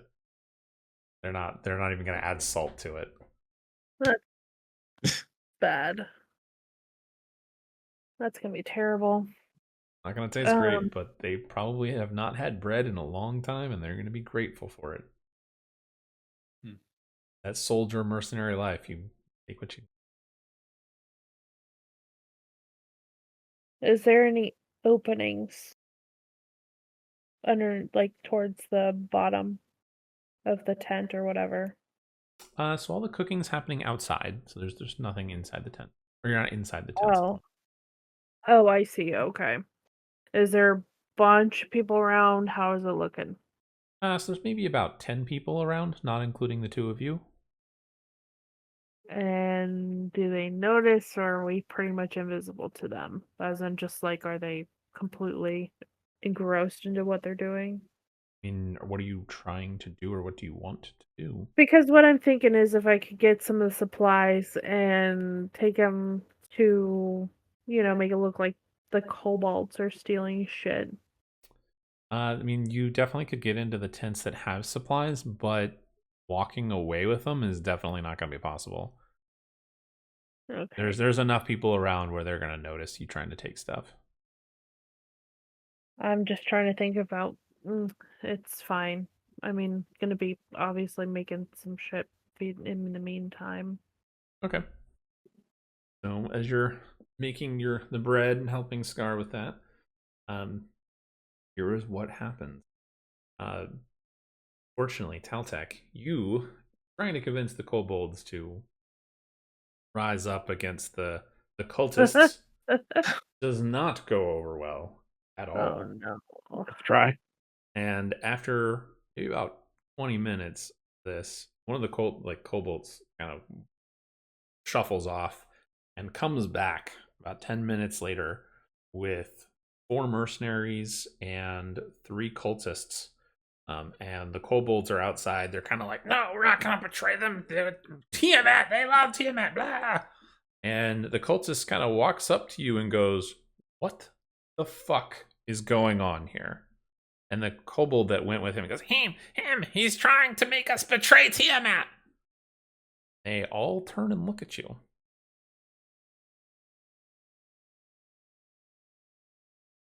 I caught the kobolds stealing things. Camp supplies, hoarding treasure for themselves. The cultist laughs and goes, "Ha! They wouldn't dare do that. They're too loyal to Tiamat and our cause for that." We already turned over a bag of loot that the kobolds had just stolen. Is that so? It is. He kind of raises an eyebrow at it, and he goes, "Well, then come with me."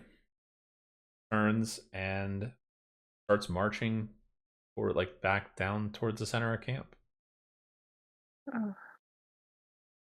Okay. Are you going with him? I mean, at this point, yeah. Okay. So as you're going, the 4 mercenaries kind of fall in step behind you, and the cultists and the one cultist, lead cultist, are there. The kobold's kind of hopping along with them, and he goes, "You're gonna die." They lead you back to the middle of camp. Character. And they stop here. A bit further. And as you're here, most of the cultist motions your hand, holds up a hand for you guys, just for you to stop, which you do. And he goes into the command tent and comes back out with the guy that you fought before and 2 other figures. And Sionworth, the half dragon you faced, recognizes you and he barks a laugh and he goes, "Ha! I knew you were brave. I didn't think you were foolish." And the other 2 with him, I'll describe them to you. One of them is a half dragon, just like him.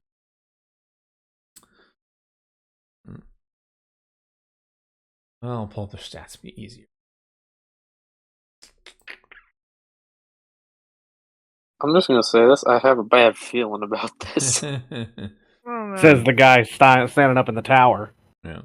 So there's a half dragon, a half black dragon, who you don't recognize, but from the description you assume is Resmir.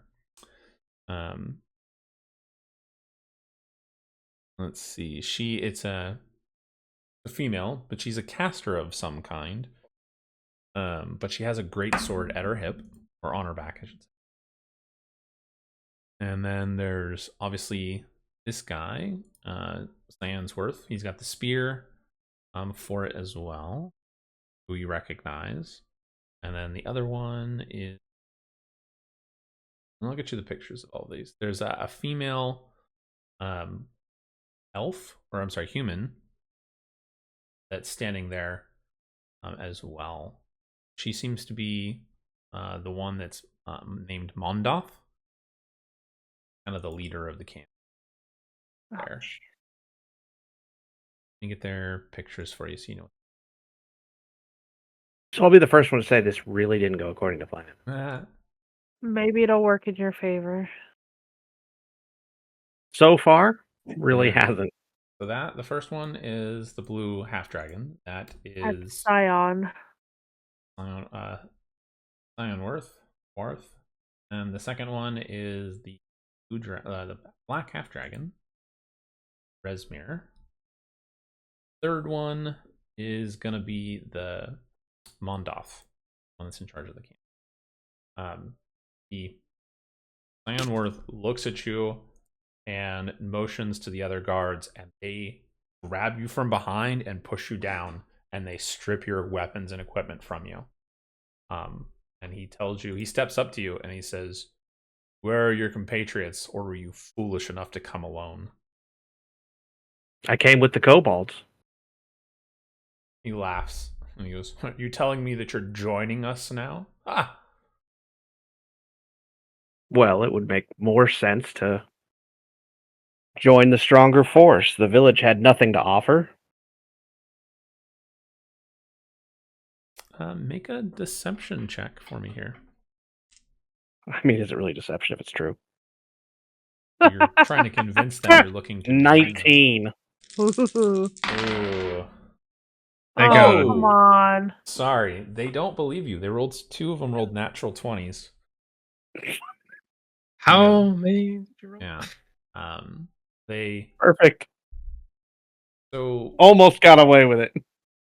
so Resmir kind of walks up and goes, "Peace. Perhaps he can join us." Sionworth just kind of looks at her and says, "No, he's lying to save his own skin. His compatriots are definitely somewhere in the camp with him." He shouts out, like, "Find them."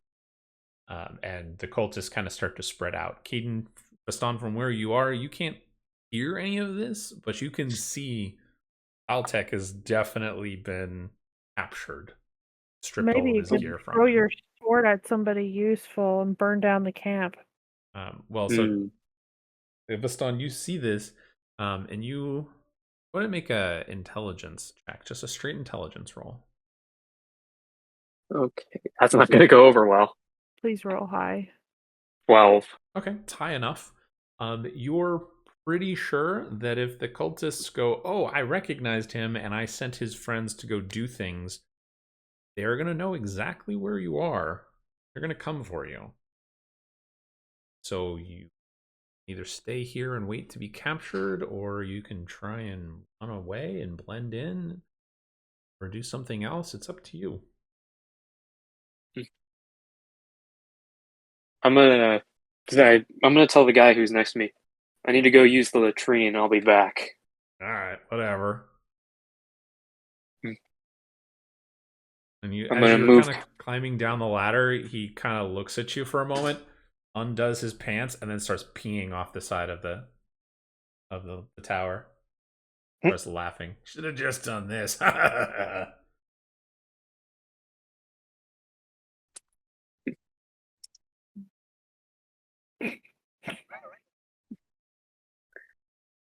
Does he pee on him? No, he does not pee off. Get off his No. head. All right, Vastan, you get to the bottom of the ladder. Where are you doing? What are you going? I'm gonna go try and sneakily blend in, but make my way towards Scar and Latharta. Okay. You don't have to like roll a stealth check. Like nobody spotted you or seems to pay any attention. You do know where they are, so you can make it to them. I would say just in time, for like you can see cultists and mercenaries are kind of heading in your guys' direction. So I'm about there, pretty much. You can be right next to them. You can kind of walk up to the table in a rush and be like, "Hey, guys." We got to go? Yeah, something's going down. Uh-oh. Okay. I'm not going to question it. Nope. Okay, where do you guys want to go? I'm thinking maybe we could hide behind like the tents right about here, or well, hmm. Do we still have cloaks of the cultists on us? I mean, if we put them on now, that would be really suspicious. Yeah, you're in the middle of No. their camp and just kind of throwing them I'm on. talking about. Oh. Kind No, of. I'm talking about. Yeah. No. All right, let's go. Okay, so I want the 3 of you to roll a stealth check for me here. Oh boy, that's not gonna go over well. So this is just a 18. blend in check. I mean, I because do if you not just blend in. go and you move with the purpose that, you know. Okay, so I would say between the rolls, I mean, I know Vastan rolled low, but Lathartha and Scar rolled decently. Scar rolled high. So the average is going to be high enough. You guys managed to get away from the table just as the cook area, just as the mercenaries are come up and are like, "Hey, we're looking for people that may not belong. We said they might be here." People that were there cooking are kind of like, "Well, I don't know. There was 2 people here helping, and they're gone now. Fuck, they went." About an hour goes by, and you guys manage to blend in through the camp and never find you. Nobody ever spots you. Teltec, during this time, you are beaten. Like, he beats you up. Like he is punching you in the face, asking you what you're doing here, what your goals are. Gets you down basically to 1 hit point. You're not gonna be unconscious or anything like that, but you are very bloodied, broken nose, bloody lip, black eye, whole 9 yards. And at that point, they call the entire camp to come and witness for you. So the entire camp, everybody gathers, including the 3 of you. So Scar, the Son, and Artha, you guys gather. You guys are blending into the crowd. Nobody recognizes you or points you out. And the character Ondoth, she looks to you, Eltec, and says, What are you doing? What is your intention? Come to spy on us? I already told you I came to join you. Don't believe your lies. So, out of curiosity, DM, Mm-hmm. me and the other 2, we didn't get a chance to like peek or anything or plan anything. No, unfortunately the camp is too aware that you guys were there. So if you tried to try to rescue him or not blend in, you're more likely to be captured. You guys would know this at this I wanted to set everything on fire. point. The moment you go to set something on fire, you would have 200 people coming to your attention, and you guys would definitely be captured or killed. I'm not going to throw you guys through being killed. Do you want to light something on fire and get captured, though? I'll ask that question. I just don't know if it's going to help. I don't think it's gonna help. Probably not gonna help. Yeah, probably 10 out of 10 not going to help. Because that would make it go from a 3 on 200 to a 2 on 200, which would be even worse. My luck can only go so far. And we already know that my luck is bad enough as is. Let's put it this way. My luck ran, I rolled a 19 to convince these guys, and I still failed. With 2 of them out of the 3, unfortunately. Well, they rolled a 20, a 20, and an 18 on their insights. I didn't even add any pluses to it. Yep. Unbelievable. All right, so after a few minutes of questioning you, still kind of going the same lines over and over, Mondoth kind of looks out at the rest of the camp and everyone gathered, and she says, traitors and those that don't worship Tiamat's glory, they must die. She turns to you and she says, you will be killed on the morrow to enjoy your last night of life. And then turns and stalks back to the tent, and they take you. They strip all of your gear off. They take you, Taltec, to the back. Point in it. Find the right button. Kind of back here, off to the side, and they tie you up to a pole. You're like, what was that? Attack of the Clones style. Anakin or Obi-Wan chained to a pole. But you find right next to you, ironically enough, is the half-elf monk you were looking for. Hey! You found him! What are the odds? I mean, really pretty good at this point. Yeah. What a twist! But he's just as beat up as you are, but he looks at you and goes, got a plan to get out of here? No. He goes, That's not confidence inspiring. Maybe. But no. Okay. So the rest of the camp emanates. Kind of go back to their business. Because it's at like dusk now or night now. What so time are we now? So you guys got to camp roughly around like 11 o'clock. I would At say night? between everything that's happened, it's probably about 3 in the afternoon, so you guys got a few hours still. I mean, you heard her say that Caltech's going to be killed in the morning, so you have a while.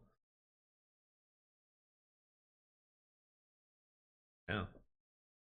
Do any of you know how to make explosives? Like, What skill would be required to know how to make those? Artificer. Because they're yeah. not going to make explosives. Cats. No worry.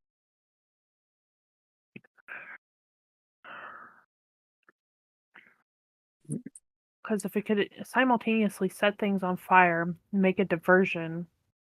Because is there any guards around them? No, not at the moment, really. They are in a very visible spot for the cultists in the middle of the day, though. Well, yeah. Hmm.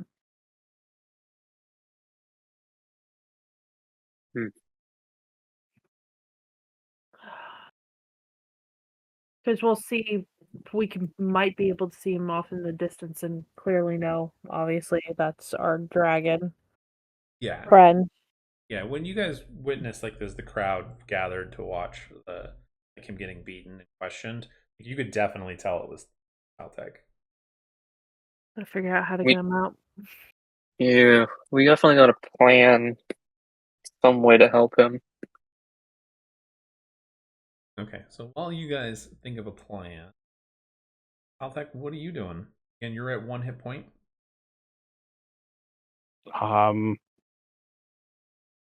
Let's see. I mean, I could heal myself. Good, yeah. Could. Oh, you're a paladin, aren't you? No. Oh. No, he's a fighter. I'm a paladin. Oh. Got like second win. Yeah. Oh.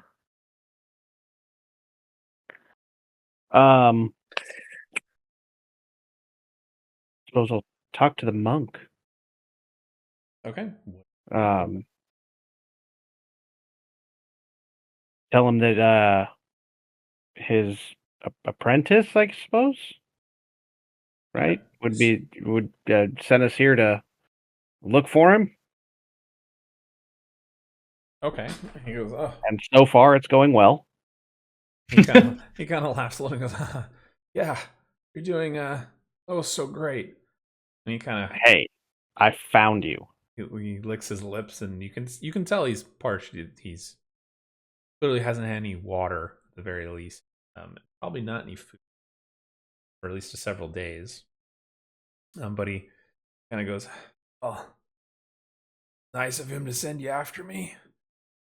If foolish, now you're gonna die. Have fun." I mean, it could be worse. How could it be worse?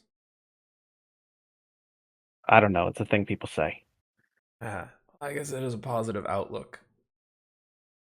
So, what's the plan? How are you getting out of here? I am planning on making a plan. Ah, Yes, eat your pants, I see. absolutely. What are these poles made out of that we're tied to? Are they Wood. stone, wood? Are they decently high? How tall are they? They're about 15 feet tall, about foot in diameter, and you Okay. are chained to them in manacles. Okay. Just out of curiosity, did we see where they took Taltek's stuff? Into the cave. Mm-hmm. All right, Taltek, your battering ram is going to be gone. That's not fun. Like, is he attached to the pole, or does he, do they have it, like, actually attached to the pole, or is he just tied to it, basically? So he's in manacles, and the manacles are attached to the pole. Oh, okay. So they're physically attached to the pole. They're not like my hands are tied behind my back and I'm just wrapped around the pole. Correct. Yeah. The manacles go up about 3 feet, or I'm sorry, the the chain goes up about 3 feet and then is bolted into the pole, and then you're manacled, and so your arms are above your head.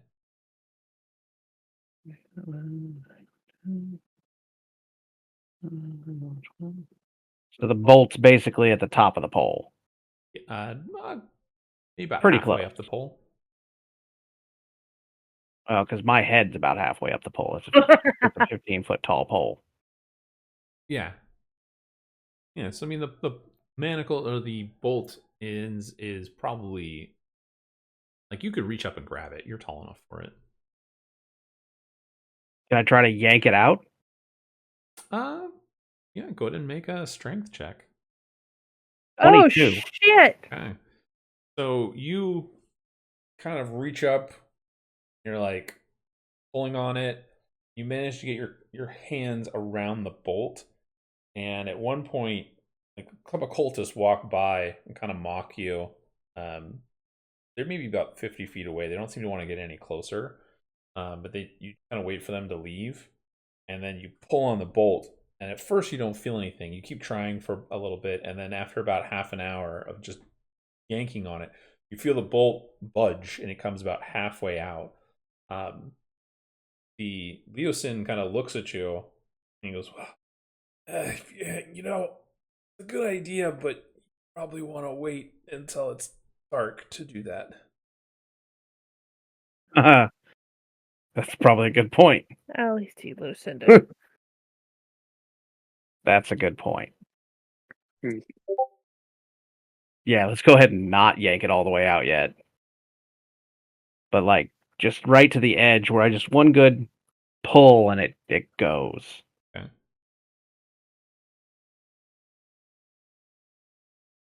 So Just hanging out. just in case, I'll burn a use of second wind. Okay. Sounds good.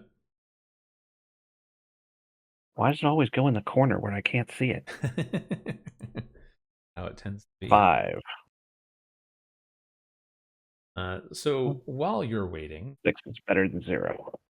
Leosin, you does talk to you like you guys kind of formulate a plan, like you guys are you're gonna break out of yours, you're gonna try and break his chains. He says he's kind of like, okay, that's nice. Like I don't really want to leave. I have more information I can learn from the cultists. He seems to be hesitant against it, but you can tell he's been deprived of food and water probably long enough where he's not going to be able to resist much longer. You could probably throw him over your shoulder and just carry him out. Yeah. The catch is that he tells you that they've been torturing him and they'll notice if he's gone. You're like, okay, it's probably right. So we need to maybe do something to. I mean, with as popular as I am around here, I'm pretty sure they're going to notice I'm gone before they notice you're gone. He kind of goes, no, they're going to notice I'm gone way before you. They won't care about you. If you're an example, I'm the one they're torturing for information. What information? Questioned me about my students and what I'm doing here, why I'm looking into them, what information I know about them. Revealed anything as of yet, but they're learning. I'm learning more about them than they're about my knowledge. Well, what have you learned about them? Like, I could stand to learn. I like learning new things. And he says, well, that's not for you to know. I don't know who you are. For all I know, you could be a spy by them, trying to get me to reveal information. That's true. That's a good point. That's a good point. All right. That's fine. So while you are tied up and talking to him, what do the rest of you want to do? You have a couple hours. So we're definitely formulate. I'm gonna go pee. Yeah. Formulate a plan. What do the three of you want to do? We have a lot of potential options. Out of curiosity, you said how How tall are these walls? 20 feet. Are they pretty, like, not at the second, but are they pretty visible overall? Like, is there ability to climb up them? They're pretty rough. I mean, you could probably try and climb them. It would definitely take a climb check for it. There's some natural footholds for it that would require you guys to climb out. But it wouldn't be anything super impossible or difficult.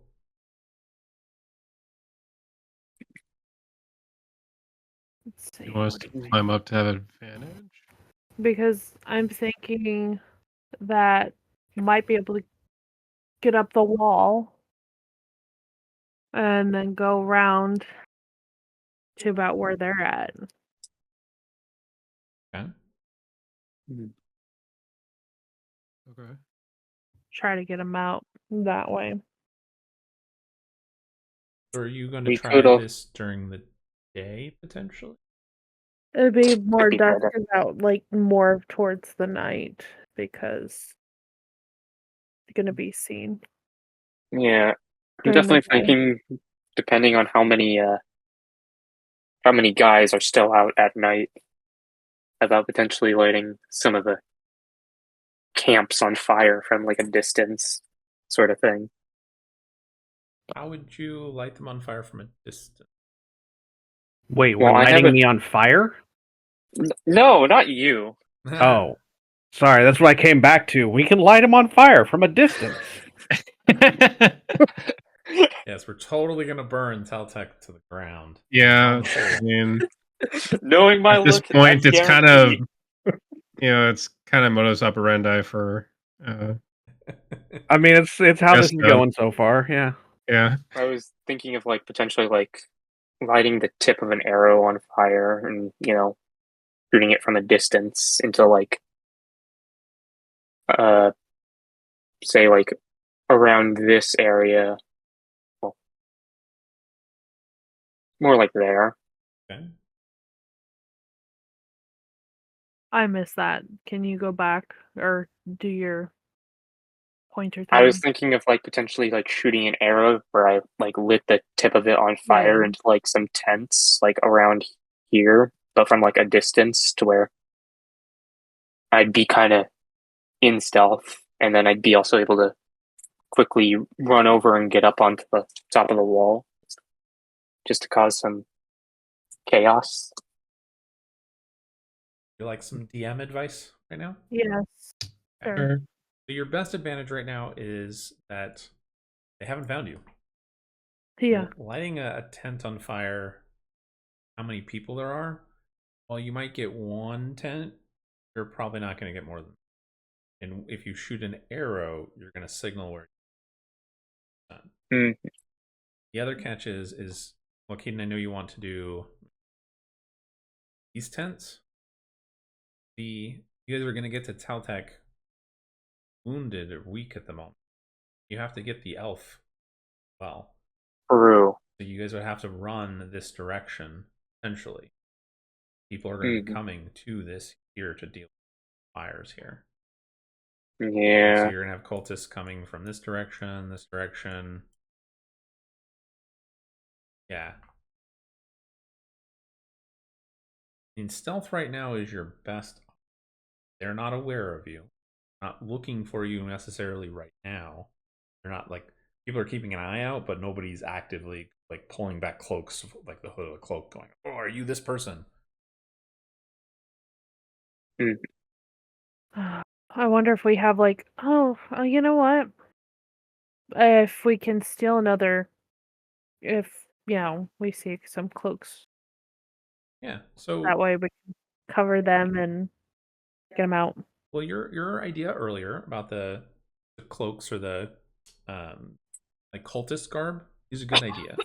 You just can't do that during the middle of the day. There's just too many people up and about. When it's nighttime, though, you guys could easily find a dark corner, throw on the uniforms, and then just walk around like you're cultists and you belong here. Yeah. You would blend in way better. Mm-hmm. And you know that the cultists are in this area, so going up to or being near Taltech, dressed as a cultist, is going to be really good. You guys would be able to really get close to, I don't know, anybody questioning. Yeah, even if we went behind the things, the camp or those tents. You mean like going this way? Yeah, because it's even less people seeing. Potentially. Actually, It might be a good idea, and it might be a better idea if I'm the one to do it because I do have lay on hands technically. So that if it does come to a fight, I can immediately heal Taltech and the monk. So your goal at this point should be not to get into a fight. Everything to avoid that. yeah. And remember, the camp has about 200 people in it. Yeah. Outnumbered right now. It's almost 100. If we can throw some cloaks on them, and have cloaks on us as well, we have a better time getting out, especially if we can, get them in the back behind this area. Just so that way, because then you emerge as a cultist. Bye-bye. And what is over in this area? Which ones are those? Kobolds are going to be more stupid, so that way would probably be better than going the short way to get out.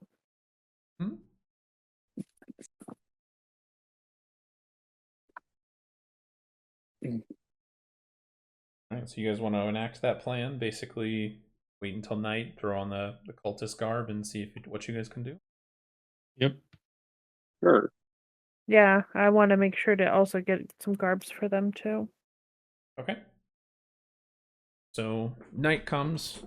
Taltech, you and Leoshin are kind of just hanging out, silence, nursing your wounds. You feel a little bit better. The rest of you find a dark corner behind, we'll say behind some of the tents. You guys get like back here. The camp is, people are starting to go to bed, starting to sleep. There's campfires are out, but there's fewer people around by far. You guys managed to find a dark spot, put on the cloaks and the garb that you have to kind of disguise yourselves, and you feel pretty confident in that. If you guys are going to try and go along the back end, I want you guys to make a stealth check. You guys do have advantage with this. So that would counter my disadvantage, right? Would. How would that work? With advantage? So Scar, you'd roll with advantage. Caden, you would just do a straight roll. So if you right-click on it, it should give you the option to just 19. Do a normal roll. 17. Okay. You all feel very confident and very comfortable with yourself. In fact, you guys have this air of confidence, like you belong here. And you guys get to be right up maybe about 20 feet from Taltech. And Taltech, you see, go ahead and make a perception check. Let's see if you even recognize them. Yeah, probably not. Watch this. Hey, 17. Hey. Oh, thank God. You do not recognize them, no. Woohoo! What? That checks out 110%. Can I pull partially the side of my hood so that way I can be like... Oh, that 100% checks out. Yeah. Well, so I gave them all +5 because they're in disguises. So yeah, that offsets my ability to see them. Yeah. So Taltech and you and Leoshin, you kind of like are hushed talking to each other, and you see the cultists walking up, the three of them, and you guys kind of stop. You're eyeing them suspiciously. The rest of you are looking around. All of you go to make a perception check for me here. Any cultists nearby? Is there plus advantage? Advantage or no? Just a straight roll. 15. Okay. Lathartha, you don't see anyone else around. There's some commotion in the tent. I'm trying to point to it. Haha. Yeah, right here. This Right one. here, The this round tent. one. Which one? So there's commotion in there, but nobody like comes out going, "What's going on?" or Okay. anything like that. You just hear some So- voices inside. Okay. You two just like pretend you're talking to each other. Plot, whatever. And then I'm just gonna go and partially pull my hood side so that way you can see my face and know that it's me. Okay. That way, hopefully, All right, Taltech, you as they approach, they get to about 10 feet away, and you see Lathartha pull back the hood just enough to make out her face. Okay. Do you recognize me or what? Yeah. Okay. Let's go. Well, I'm ready to go. You need to get him out. So I'm going to go ahead and Can pull you my chains out the rest of the way. Okay, you don't even have to roll. quiet? You're ready for it. Can you pull his out too? I mean, I can, but it's going to make noise. Oh. Leoshin's gonna be like, "Here, I told you I don't want to go. I have more information I can learn from them. Besides, if I'm gone, they're gonna notice." But they're going to notice that I'm gone. That will take longer for them to care. That's true. Bet it won't.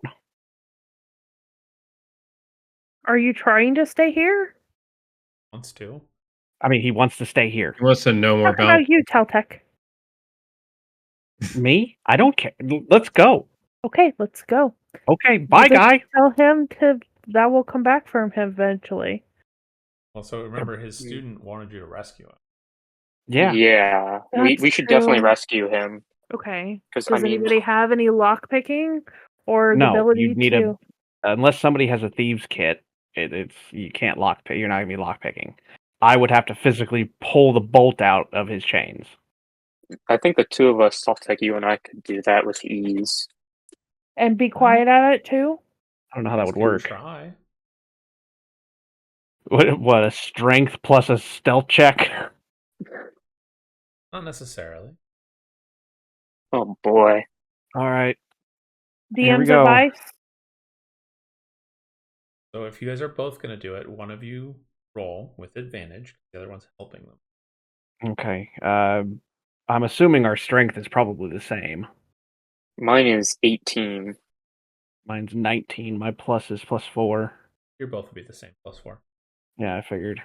All right, here we go. Albeit quietly. Oh yeah, I'll get right on You have that. the cloak on you, right? That I gave you. Threw at That'll you. do. Nat Nat 20. That'll do, pig. So you go to yank out the pin, and Leoshin's like, "Just no, they're gonna notice." And he motions, like he holds out the manacles, and he's like, "Just break it here." And you go, "Okay, fine." You kind of grab the manacles and pull and break the lock off of it, off of each of them. And he just is like, he kind of his hands drop for a moment, and he's like, kind of goes to stand up, and then just collapses into your arms, Caltech. He just basically falls into you, going, "Oh, I'm okay. I got this." Hide him as a scarf and then put your cloak on. Let's go. We'll get you new gear. Oh yeah, sure. I guess I'll just pick him up and toss him on my shoulder, but how the hell are we getting out of here? It's night. You're in a cloak. We're going to pretty much go behind the tents and then walk out past the kobolds, because they're just going to be like, they like the cultists. Okay. Well, some And plans we're better than cloaked no plan, I figures, suppose. so I think we're going to be okay. All right, that's your plan. Go back the way you came. Oh god. Okay. Anybody have any objections while it's still I I early? don't see another entrance out, so no. Same. Out of curiosity, how much does the monk weigh? He's maybe like 100 pounds, maybe 120 pounds at most. He's very weak So I right can't now. can't really use him as an anchor point. I was thinking You're strong enough. thinking- Like, you could lift him by his belt in one hand. Like, Well, I was thinking I could maybe, chuck him up on top of that little embankment there and then Yeah. tie a rope to him and chuck him up there and climb our way up. But he doesn't weigh enough. you could carry you like if you're gonna climb up the cliff, the edge of the Yeah. cliff. I would let you. You would have like I would add the DC, make it harder for you to climb up. Possible. I think that's our best bet. Rather than trying to sneak through 200 some odd people. Okay. All right. Okay. So you guys move to the back, to the wall, to the slopes. Who's going first? Like right here. Oh, I suppose I'll go first. Which way? Right here? Yeah, I was Yeah. I was talking most Here? muted because we know that there's commotion like right here in that tent. I was thinking maybe like over here we could climb up and be stealthier.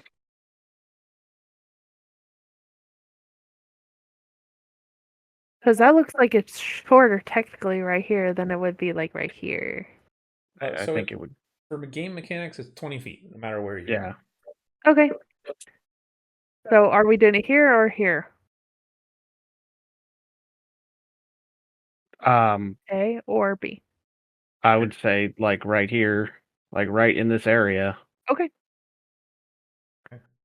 You guys make it to the wall? Who's going first? I'll go first. Okay. Oh, I was gonna say I could go first. That'd be an athletics check. Taltech's Oh, going first. thank you. Oof. Okay. You make it about 10 feet up and you start to claw and scrape. You don't fall down. Have just enough. Go ahead and roll one more time. And you do not move up any further, but you don't fall. Oh. Somebody else who's going next. I Somebody with guess a I rope. can. How do I have +6 and fail 15. that hard? All right. Viston, you climb up halfway, no problems. Go ahead and roll one more time, Viston. 24. You make it to the top of the ledge, no problem. Can you help pull Taltech? I do have rope. Okay. I have rope in my inventory. Okay. So Would I be able? before you throw the rope down, who else is going to go or try to climb up? Who's I'll climbing up behind you? try. Sorry, was that you, Scar? I said I'll try. All right, roll an athletics check. 15. You make it halfway up, no problem. Then roll, or actually, you make it halfway up, and then Viston, you can throw the rope down. 15. Scar, you grab the rope and climb the rest of the way, no problem. All right. I want to have. Is Taltech going to be able to go? Yeah. On the rope? Taltech I'm will halfway. go again. He'll go last because he's already tried. Oh. So, Lethartha, you're next.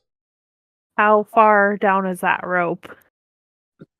30 I mean, foot, it's a 30-foot rope. 30. Oh, It's a 50-foot in my 50 inventory. foot. There you go.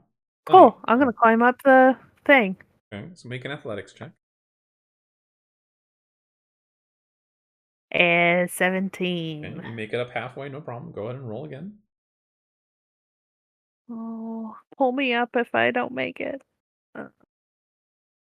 Oh, never mind. 17. Double 17s.